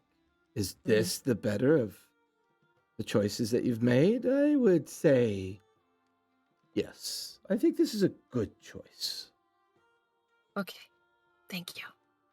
Yes, dear. Better luck next time on those questions. He winks at you and dissipates. I'll make him a crown. Does that count as a question? Yes, it does. That's great. Yeah. So that will conclude day 3. Yep. Everybody click off the long rest. Waking up on day 4. Go ahead and give me another D12 there, Tobias. All right. A 10. 10. You wake up to the return of the bad weather. This Do the seems other to ships catch up with us? This seems to slow you down just enough to allow the other ships to gain a bit of speed. However, you have no visibility beyond maybe 200-300 feet directly in front of the ship. Oh dear. Do we get lost? Hold on. Oh, don't ask questions we don't want answers to. Oh. Right on course, right on course. Right, yeah, we're right on course. We're following the water. Tobias, since you're technically giving orders and dealing with the helm, go ahead and give me a survival check.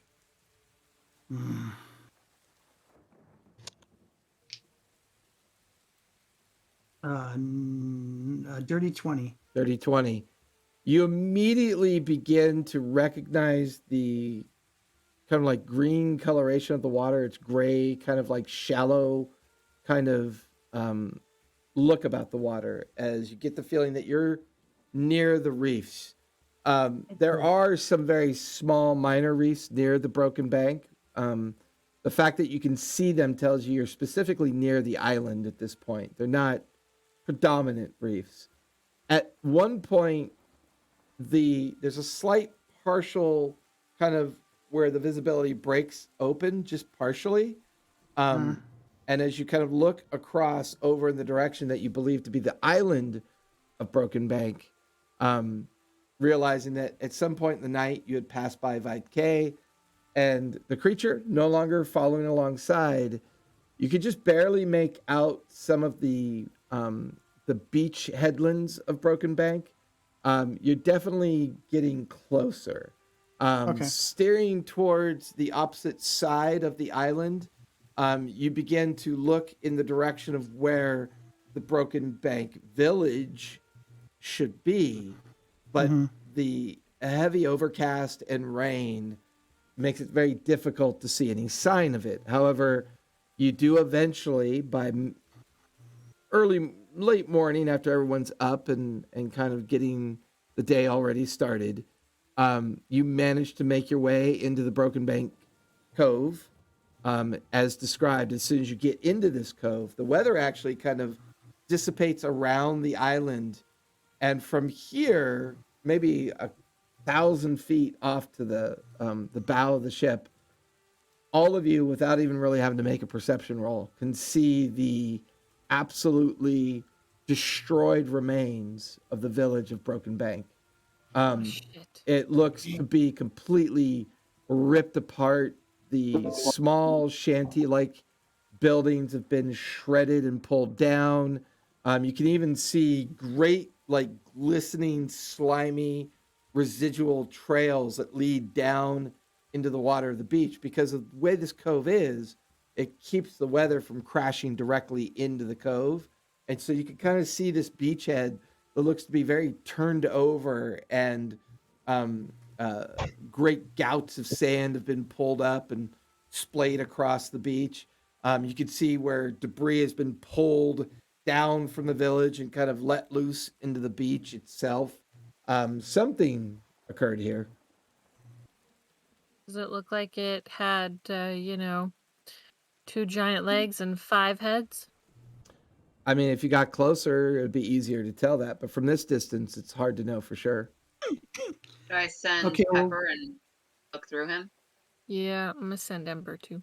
Okay. Pepper goes flying off. You watch as Ember goes flying off as well. Might want to see if there's survivors. I was gonna say, let's divide and conquer. If I send Pepper one way and you send Ember the other. Okay. Okay. So go ahead and make perception checks for both of them. It is raining, so any advantage they have is now normal. And if they don't have advantage, then they're at disadvantage. Got blind sight and dark vision. I'll say a normal for Ember then. Okay. Is there a decent place to drop anchor in the cove then? Give me survival check. So Oh, I rolled a 19. 16. Nat I rolled 20. really Perception is terribly. I got a 4. wisdom. Okay. I got a nat 20 plus 1, so 21. Okay. You find an area of the cove that you feel is safe from both weather and still affords you the opportunity to be able to see the entry point, and you could just now make out the other ships be, kind of like tacking their way into the cove as well. And you can hear the hammer of the chain and as the anchor sploosh into the water.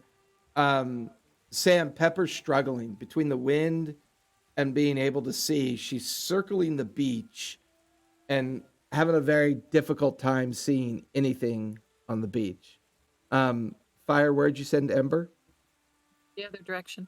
I mean, the opposite way along the beach. Towards the village, or? Yeah. Okay.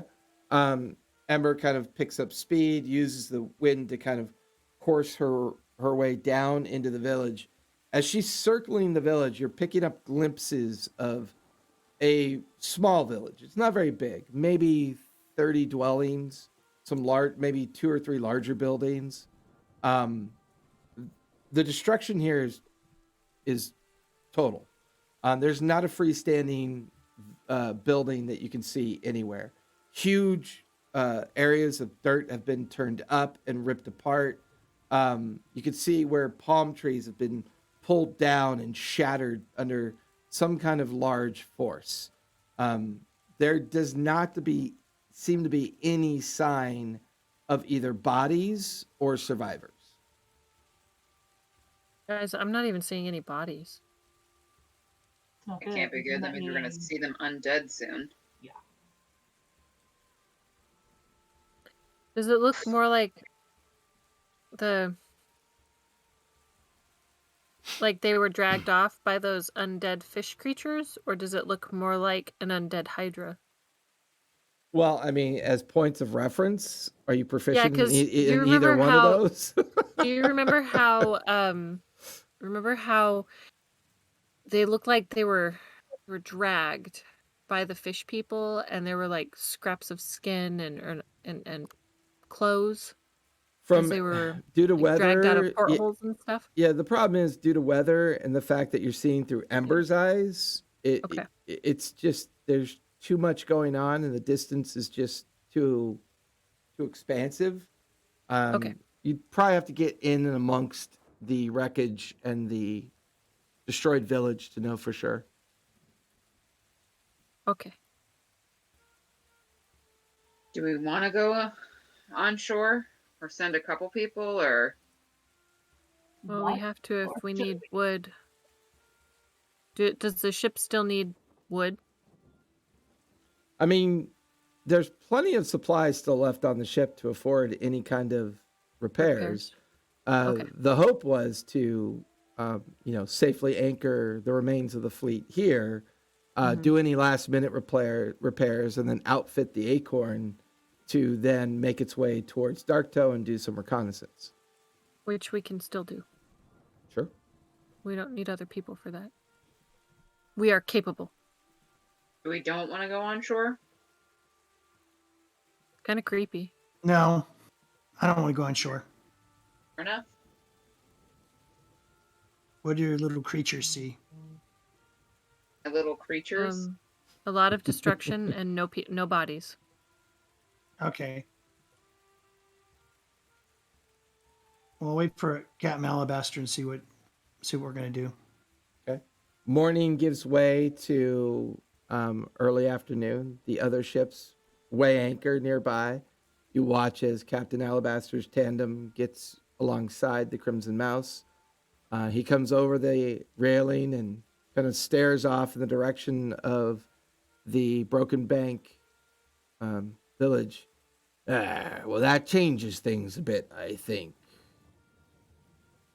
Yep.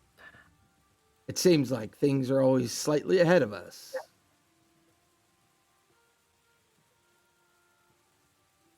I mean, the Blue Opal could have used some supplies and refit here. I'm not so sure that can be accomplished. No. Captain Tobias, do you have spare supplies perhaps I can barter from you? Yeah. Do we have spare supplies? I mostly need tar, rope, and a little bit more planking to fix some of the damage we suffered some days ago from those creatures.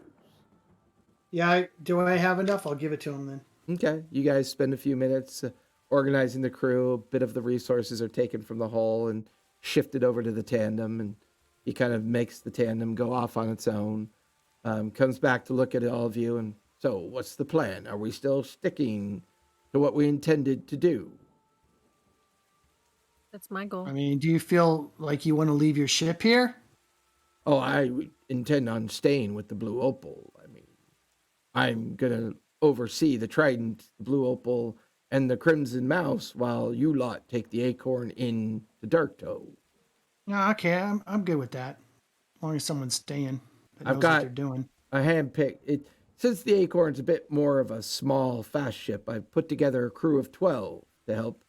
Well, the idea is to be quick and responsive as opposed to being, attack based. Get in, take a look, and get the fuck out of there, as they say. Okay.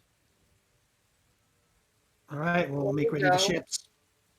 Sounds Before good. we go, can we cast hold on. Telepathic bond. Again, yeah. Many Yeah. is it? What is it, 10 Eight people? willing creatures, so Or 8 people? Yeah. How long does it there's last? 4 of us, 5, 6, and I could have Captain Alabaster as well, and that way we can tell him right away what we see. Well, it only lasts an hour. And Yeah. you're talking about going to Dark Toe, right? Or are you talking about going on the ship on the How long does it take to get from here to Dark Toe? a couple days? 5 days. We were way closer. All right. Never mind then. You can always use your message thing, right? Sending. Yeah. All right. But I have to send to Franklin, not Alabaster, because Alabaster gets confused. They're together though. Yeah. Doesn't matter. He'll get the picture. Yeah. Good old Franklin. Yeah. So yeah. We're gonna go to Dark Toe on the Acorn. Mm-hmm. Okay. Let's go then. I'll get the crew ready then. And I'll say the remainder of the morning into afternoon is a shift of command from the Crimson Mouse. All of you become familiar with the Acorn, making your way over to the ship. How much of your stuff are you bringing? Because not as big as the Crimson Mouse. I bring a bunch of the stuff that we got from Qualish's ship. Like, I think there was a inflatable boat. I don't remember. It just, started popping out stuff when we were falling from the sky. It was a collapsible rowboat, from what you can recall. Will that fit in the duffel bag? Yeah, that would fit. Okay, I'm gonna stick the collapsible. You said a collapsible rowboat? Correct. Okay, Can seat up to rowboat. 6. It can be unfolded and bolted and turned into a rowboat. Can it be recollapsed? Mm-hmm. It's mechanical in nature, not magical in nature. Sweet. Mechanical. Okay, and then I'm gonna grab, because I don't think it comes with the oars, I'm gonna grab a couple oars and I'm gonna stick those in there. And I'm going through all the stuff that it, dropped that we ended up with as well. Fair enough. And I'm grabbing a bunch of stuff that I think will be helpful. Okay. Yeah. So all of you are now on the Acorn. It's mid-afternoon. All the resources, crew are positioned. There are no cannons on this ship. There are ballista on the deck, used to defend from the surface of the ship. It's more of a sloop design than it is a, either brigantine or galleon, lesser galleon design, or larger ship design. It seems to be designed specifically to be the faster of the ships. You guys spend the majority of the day kind of getting familiar with it, getting familiar with the crew, developing a roster, and all of you begin to complete this day. Looking around, Mara Albin at some point comes up to you. Dear, if you don't mind, I'm going to stay with Captain Alabaster. I have messengers out in search of ships that may join us here. I feel compelled to be here when they arrive. Is that okay? Of course. Do you still have your stone? I still have my stone, dear. Absolutely. All right, I'll miss you. I will miss you too. Two of you exchange pleasantries. He kind of dips off the acorn and flies towards the Crimson Mouse. And he kind of loops back and hovers over you for a moment, Tobias, and goes, Tobias, do you mind if I take your sleep in your quarters? Yeah, okay. Ah. No, And he no begins, scratching up my bedpost or anything, though. yes, and I'll be sure to cover my poop with a thin layer of sand. And he kind of laughs as he goes off in the direction of the Crimson Mouse. All of you are now on the acorn. Some of your basic necessities have been transferred. You can hear the crew raising the small anchor. The sails are set out. The ship begins to heave over into the direction of the northerly section of the Deep Row Reef as you guys begin your journey towards Dark Toe Isle. And for brevity's sake, Tobias, go ahead and make an investigation check on the charts now that you're near the broken bank. Right. Investigation. No, I'm probably thinking. What am I doing? Let's see. Investigation. Investigation. So, so it's 17. 17. The charts are slightly off here in this location. You begin to take new nighttime measurements. You begin to review the charts. You're actually probably 3 days out from drag shallow reefs. Whether it's errors in the charts that you've acquired or just, one of those challenges of the Dark Toe Isle region is that there is a steady network of individuals that flood the map making, economy with false representations of the Dark Toe region. So whether or not the charts you have are right or wrong are difficult to understand, but from the broken bank and taking your early evening star measurements, it feels more like 3, maybe 4 max days from the Drag Shallow Reef entry point, which will take you into the Dark Toe Isle area and near the island itself. All right. Sounds good. So that'll bring the day to an end. Anybody want to do anything before we start day 1 of the new journey? I want to take out that that orb that has that creature in it. Interesting. And I want to play with it. I want to. Giggity? Yeah. Do you want to attach it to some string and hang it from a post? Make it a yo-yo? No. You guys watch as fire is batting some kind of orb in her bunk area. I'm trying to learn how to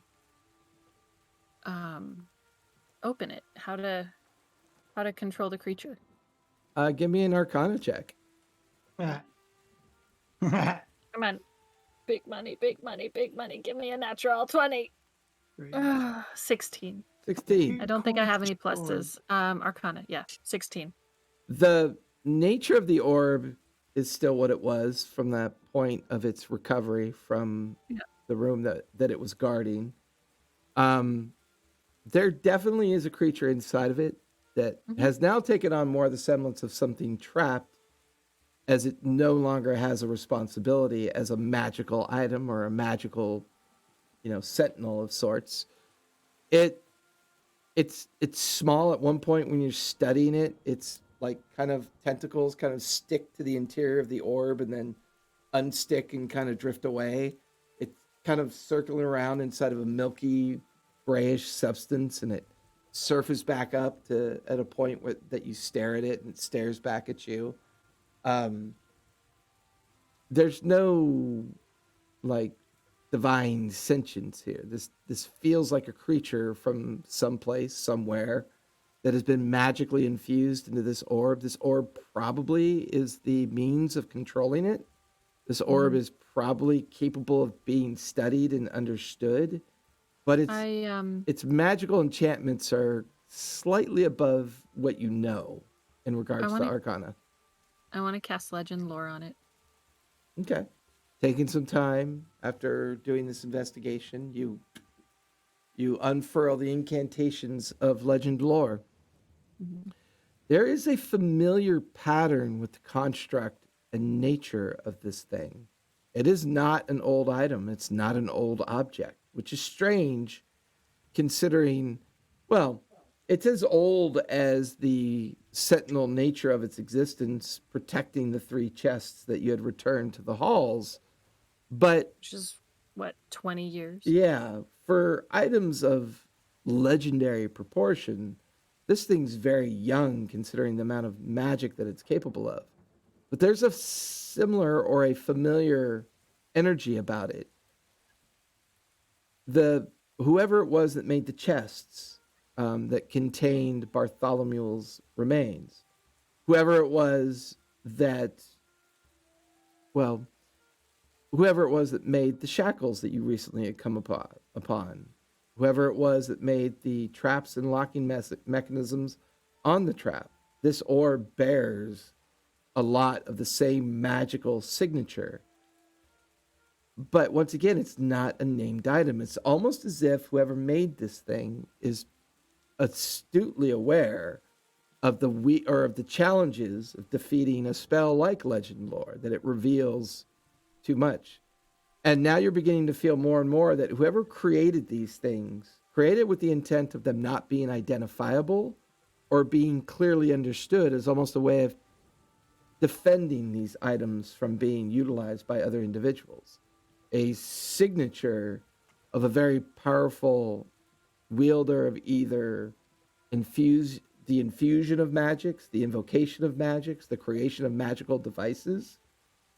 But there are a lot of familiar hallmarks here. Okay.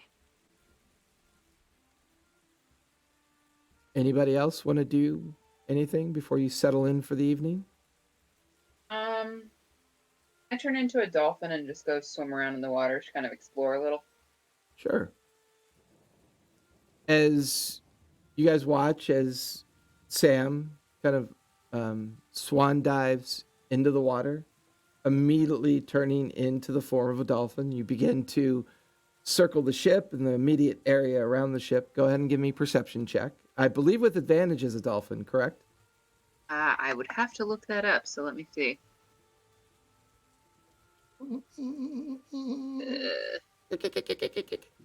Okay. Oh. Dolphin. Perception.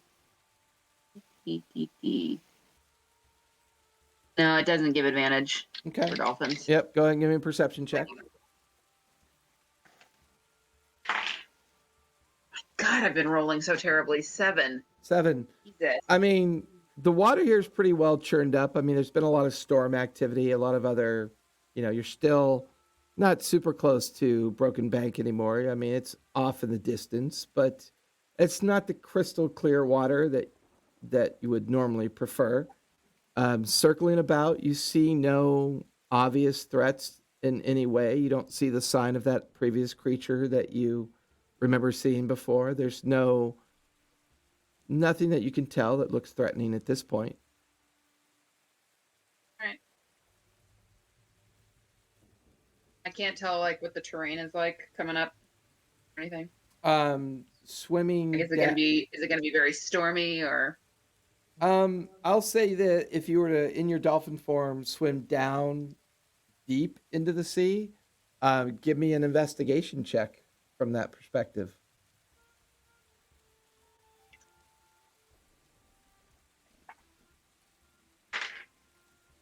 17. As you swim away from the ship and go further down to kind of take in more of the understanding of the seafloor below you, there's a familiar cold sensation that you remember communing with nature. Somewhere off to your far left of the peripheral of your dolphin-like vision, you can see a kind of almost like a weird kind of void, a space.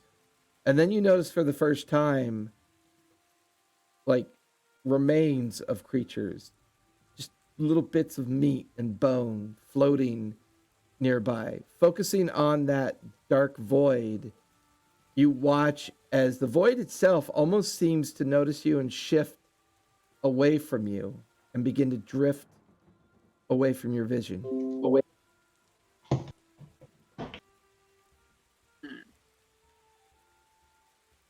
It's drifting away from me. It's on the left. Correct. And it begins to seem to go even deeper as you haven't quite reached the bottom of the seafloor yet. All right. I'm going to swim back up to the ship and let everybody know what I saw. Okay. I'm not going in there by myself. At this point, we're into early evening, and all of you are on the common deck, kind of, with the exception of Oswald and Asborn, that are getting to know like the crew and the ship more. The rest of you, however, are near the smaller helm-like section of the ship, as a very soaking wet Samara comes walking over to the three of you, describing what she just saw. And if this is a reconnaissance mission, just letting you know, there's some creepy dark void down there. And I'm just going to say, not it. Oh. A what? There's a creepy dark void down there. Like a hole? Kind of. It seemed like sentient. Yeah. It was moving away from me. It noticed that I was looking. It does not feel good. Do you think it's worth our time to investigate, or should we just like... I don't know. That's why I brought it up to you all. I wasn't about to go explore it on my own. So I'm happy to go explore it. I can't see in the dark though. Is there a way to get a light underwater? That would be a fire question. Where's that? Or Oswald? Sure. I pull out a continual flame and I hand it to her. Oh, Okay. so we're going... And I do not believe those can be extinguished. Correct. So it should work underwater. Okay. Mara, do you got another animal transformation in you? Yeah, I mean, you want to go explore it? I mean, Ugh. we can. We need to It's know. creepy and dark, and we can. The other thing is like this whole trip is about reconnaissance. It's about learning what's here that we need to know. You want to scry on it? Scry on the dark, Creepy void. shadowy, creepy thing below us. I don't know if that We're gonna be would doing that. No, you're the one that knows. You're the one that's seen it. I mean, seen the creepy.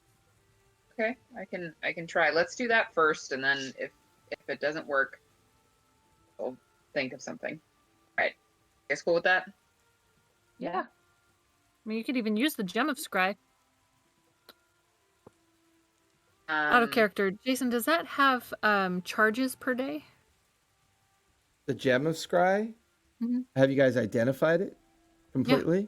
Well, Albin's people did. Oh, that's right. I think people it has one use per long rest. Okay. Like one use per day is what it has. Okay. We're at Alright. the evening, so we're about to. Oh, I don't know. You want me to use it? I can. To you. Well, do you have scry? I do. Then you can use your spell if you want to. So Or you can I'm use the going. gem. I mean, it doesn't matter. I'll just use my spell. It's fine. But I'm if gonna you're gonna try go, and. go on. What? Sorry, go on. I'm gonna try and scry on this creepy void. Okay. Creepy void. So I'll crisscross applesauce and concentrate myself. And do I need to do something with it? Let me make a couple rolls.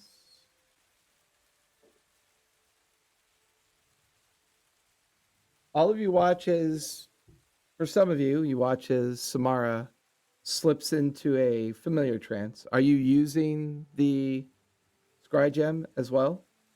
No, I'm just using my. What you mean? Like, would it give me a bonus? Don't know. You guys haven't really tried to use it yet. Yeah, I have.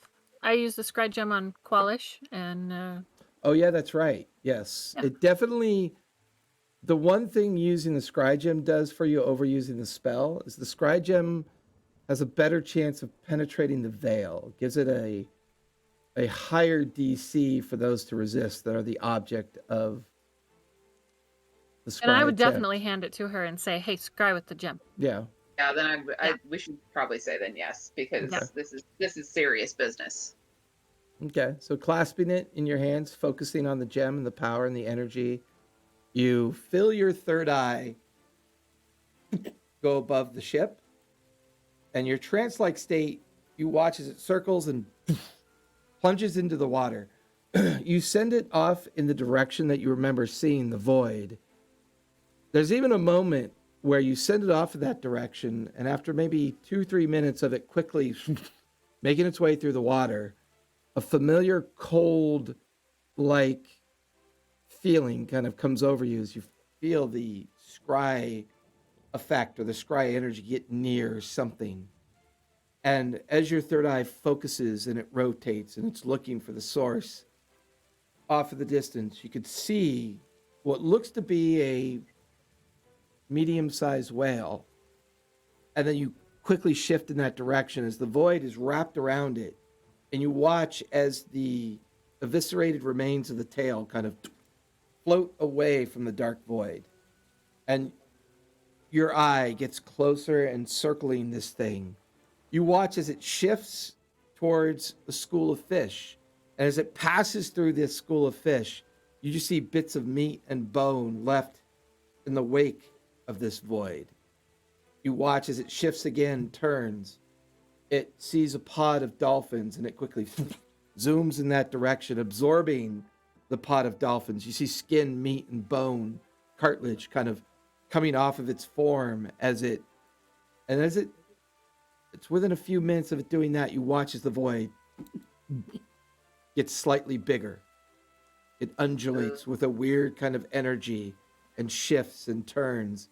And you watch as it descends down onto an area of coral reef. And as it passes over this coral reef, the coral itself just turns gray and ashen, and all the living remnants of that reef just die and splinter, and the reef itself just ceases. You no longer kind of feel that attunement with the natural order of this particular section of this reef, and the void shifts. And after consuming it, it's a little bit bigger, just big enough to notice. There's something at the very center of it. You could see a form twisted, moving. You could see at first a face kind of reel back, arms and legs shifting underneath some kind of necrotic kind of like pressure of energy. The eye penetrates into the creature itself, hovering in this maelstrom of darkness. There's a swirling kind of energy now coalescing around it.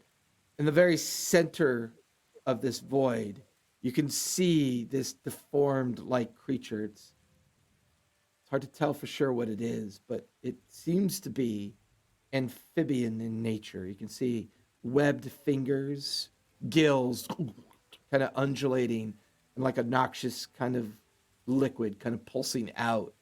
Its head turns to look around. The void itself shifts left, right, looking in different directions. Half of its face is rotted away. The other half of its face seems to be stitched and bolted together. The very center of its chest, this coalescing energy matter absorbing the light, creating this void, and as it just sucks in, you watch as another school of fish gets sucked and dissolve against the energy that this thing radiates. You watch as this void kind of shifts around, moves about, undulating, moving off in the direction of where it senses more life could be. After the 15 minutes, the scry effect kind of dissolves. All of you watch as Samara kind of comes back out of this trance. It is not good. What was Really, it? really not good. Not good like it's gonna hurt us, not good like we need to go do something about it. Not good. Is it- Like if it comes up to us, it will hurt us. I don't know how we can attack it. It's so deep down there. It's devouring just life after life and getting bigger with each thing that it devours. I don't know Is how to it get following to it. us? No, it's just down on the bottom of the ocean, but Okay. We didn't get the impression that it's the pet thing, right? This is something new. it seems like it's something new.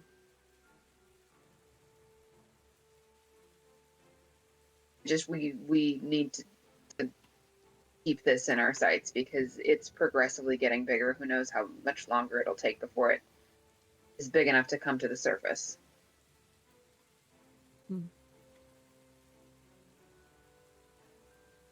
Well, it probably could come to the surface, but there's more things to eat down there. Exactly. It's staying down there for now, but I just don't know how we could get to it to be able to destroy it.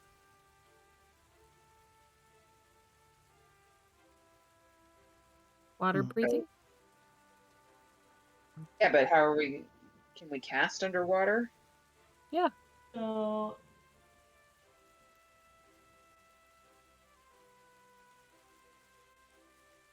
Samara? I'm reading my brand of castigation, and it says it lasts until I dismiss it or brand another creature. Does that mean it can go through rest? I mean, that's kind of what it sounds like. So if I could get close enough, I just have to hit it once. I just have to deal it damage. That's assuming we could get away from it in order for it to last through rest.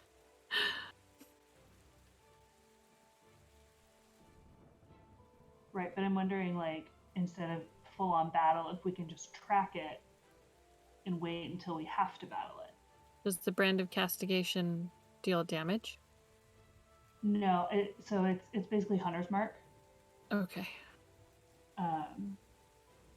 That's technically it does deal 2 psychic damage, but it's only if it damages a creature within 5 feet of me, so that won't really be a thing.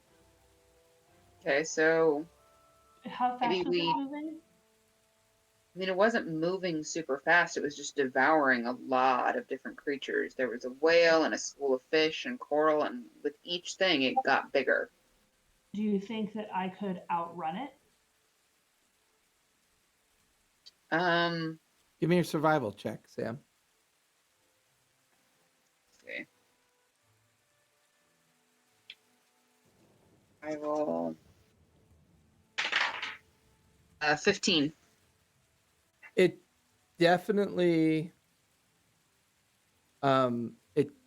seemed to move with a bit of an unnatural response. Like as soon as it sensed something, it moved very quickly.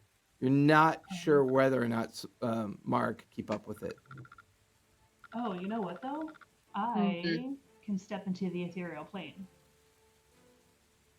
You could just stab it and then round off. Yeah. Well, I mean, I'd have to wait for quote 6 seconds later. How does that work, though? Like, Um, do you step into the ethereal plane and then you stay there, or do you? it'll last for 2 rounds, so like it's not a action or anything. So I could technically dash twice and get like a little bit of a head start, or maybe it wouldn't be able to see me. I don't know. Okay. Could also cast Pass Without a Trace on you and see if that helps to. Or I That also could bring someone who can cast Dimension Door. How far down would was be- it? Give me a nature check, Sam. Because depending on the level of the spell, we could just Dimension Door a few times. Nature 13. 13.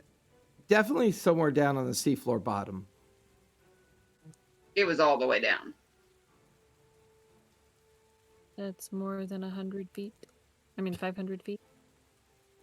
Definitely. Do you have Dimension Door fire? No, Oswald does. Oswald does. Do we know how many times he could potentially cast it in a day? I'm guessing 32 because he can turn back time and do, lots of different wizardy things that, are amazing.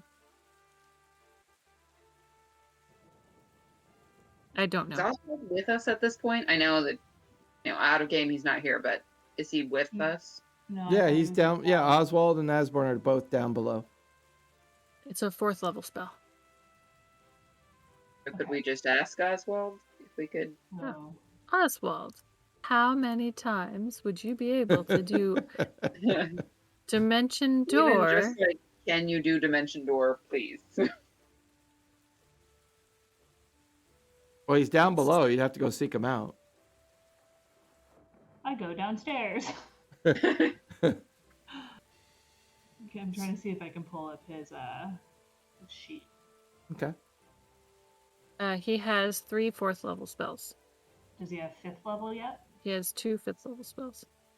Okay, so And he has a 6th level spell. oh yes. And I know he expends sorcery points to, make other.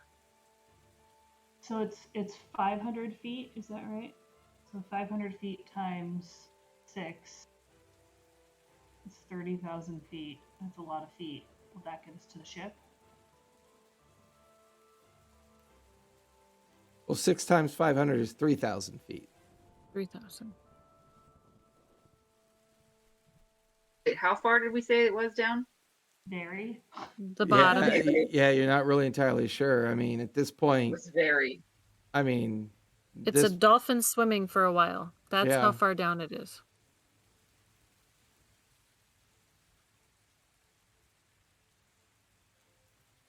If I Hmm. am Yeah. pulling someone with me underwater, what would that do to my speed? probably slow you down a bit. Not half though, like at least Well, I mean, what's your swim speed? 35. 35 is your swim speed as Mara, correct? Yeah. What's your swim speed as a dolphin? Well, that would be Sam. Oh, that would be Sam. Mara My can't bear turn into has a like dolphin. nothing though. Yeah, It's great. yeah. Well, I actually, it'd be mean- 25 because I have 50 and then half. Yeah, I mean, it would become difficult terrain for you because you'd be, increasing the drag on the surface of your form, and you Right. definitely lose the advantages you have of, traveling through water on your own. What if we cast freedom of movement on the person she was dragging? That would definitely solve that problem. Okay. Because then Okay. in between Oswald's turns, I could dash, which would get us an additional. I mean, it's not much, but it's 70 feet. Well, that's the thing is like you don't need to make it all the way to the surface even really. You just need to make it enough away from whatever that thing is to give you a head start. I don't know how invested it would be to follow us if I slashed it with my rapier once. Yeah. Why? So we can know where it's at? It didn't really sound like it was a happy creature. It's just down there eating lots of things and leaving death, destruction, and despair behind it. We Yeah, continue I on mean, our so to mission. guys, this is just basically the she was hunter's marking it basically, so we Yeah. know where it is and Just so we keep can tabs on it. know. Exactly. Exactly. Well, you seen what it looks like, right? Yes. Yeah. Not me. But Then you can't use your magic to look at it later. that would Yes. assume though that we try on it at the right time, Okay. right? If we wait too long between scrying and all of a sudden it's eating the ship. Oh, that is, Animal. yeah, it's a good point. And it's me. I just want to continue on our mission. We got enough. We got enough things to take care of. That can be down on the list. Like what I can like tell you if it's getting close and we can run away, right? If I'm not like thinking we're following it so that we can attack it. I think it's more Well, protection. our for ship's us. only going to go so fast. Everything we've ever fought can go faster than any ship we're on. Dragon turtles and That's why it fish might be good. folk. That's why it might Everything be good to can have a get to tracker us. on it though, because that way we know whether we need to brace ourselves for a fight. You know? Or we just piss it off and it comes after us. We got one more thing to deal with. And either way, I think we're gonna have to deal with this thing. It's gonna get bigger and. All right. darker. We continue on, and then let's say like in 12 hours we'll scry on it and see where we're at. All right. And if we decide to do make that, a track that's at fine. that point, we cross that bridge when we get there. Is that a decent compromise, Captain? Yeah, that'll work. All right, let's keep on keeping on then. Okay, so go ahead and check off a long rest. You guys finish with this particular day. You're now on to day 2. Tobias, go ahead and give me a D12. 3. 3. The weather continues but abated. It's not severe weather. The winds are good. The rain is not coming down as much.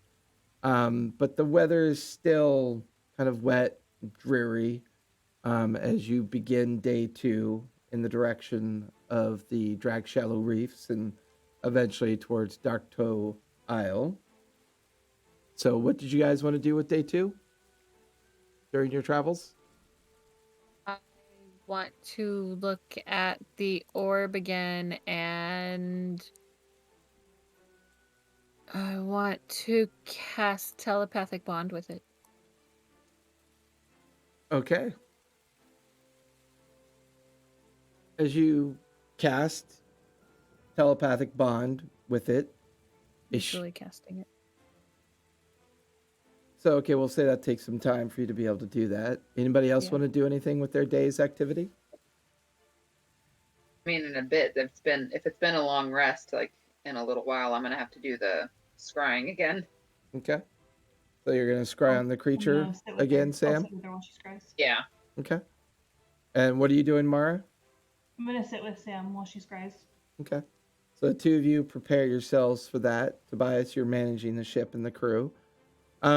Fire, you finish casting telepathic bond on the orb, and it's just a series of nascent whispers and strange kind of convoluted attempts at gibberish and communication that just doesn't make any sense. Give me a quick insight check. Insight check. 22. 22. The failure of the telepathic bond kind of triggers a thought in your mind. It's a stupid creature. No, it's not on your plane of existence. Oh. You begin to realize the swirling energy and mass and the way this orb was designed. It's almost like a pocket dimension. It has been placed somewhere specifically safe until called upon. Whether it's its natural environment or not, it's preventing you from telepathically bonding with it, not because it may not necessarily want to communicate with you, but it's not able to communicate with you. Just kind of giving you more insight into the power of whatever this device has been manufactured into.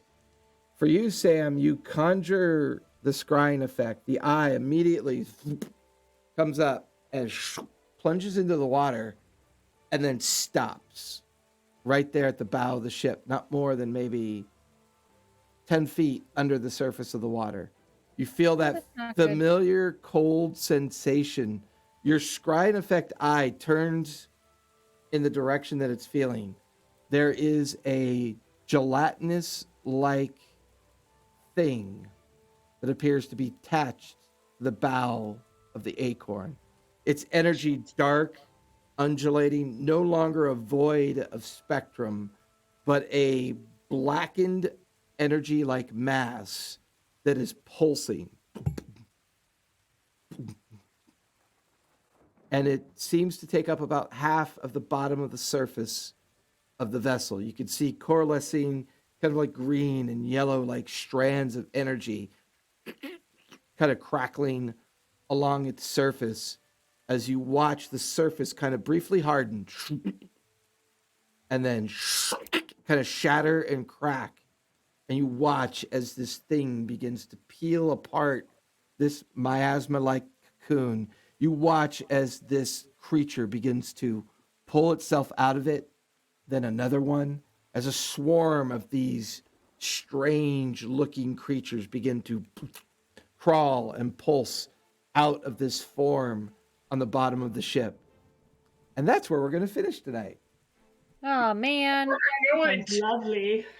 The call was coming from inside the house. Get out of there.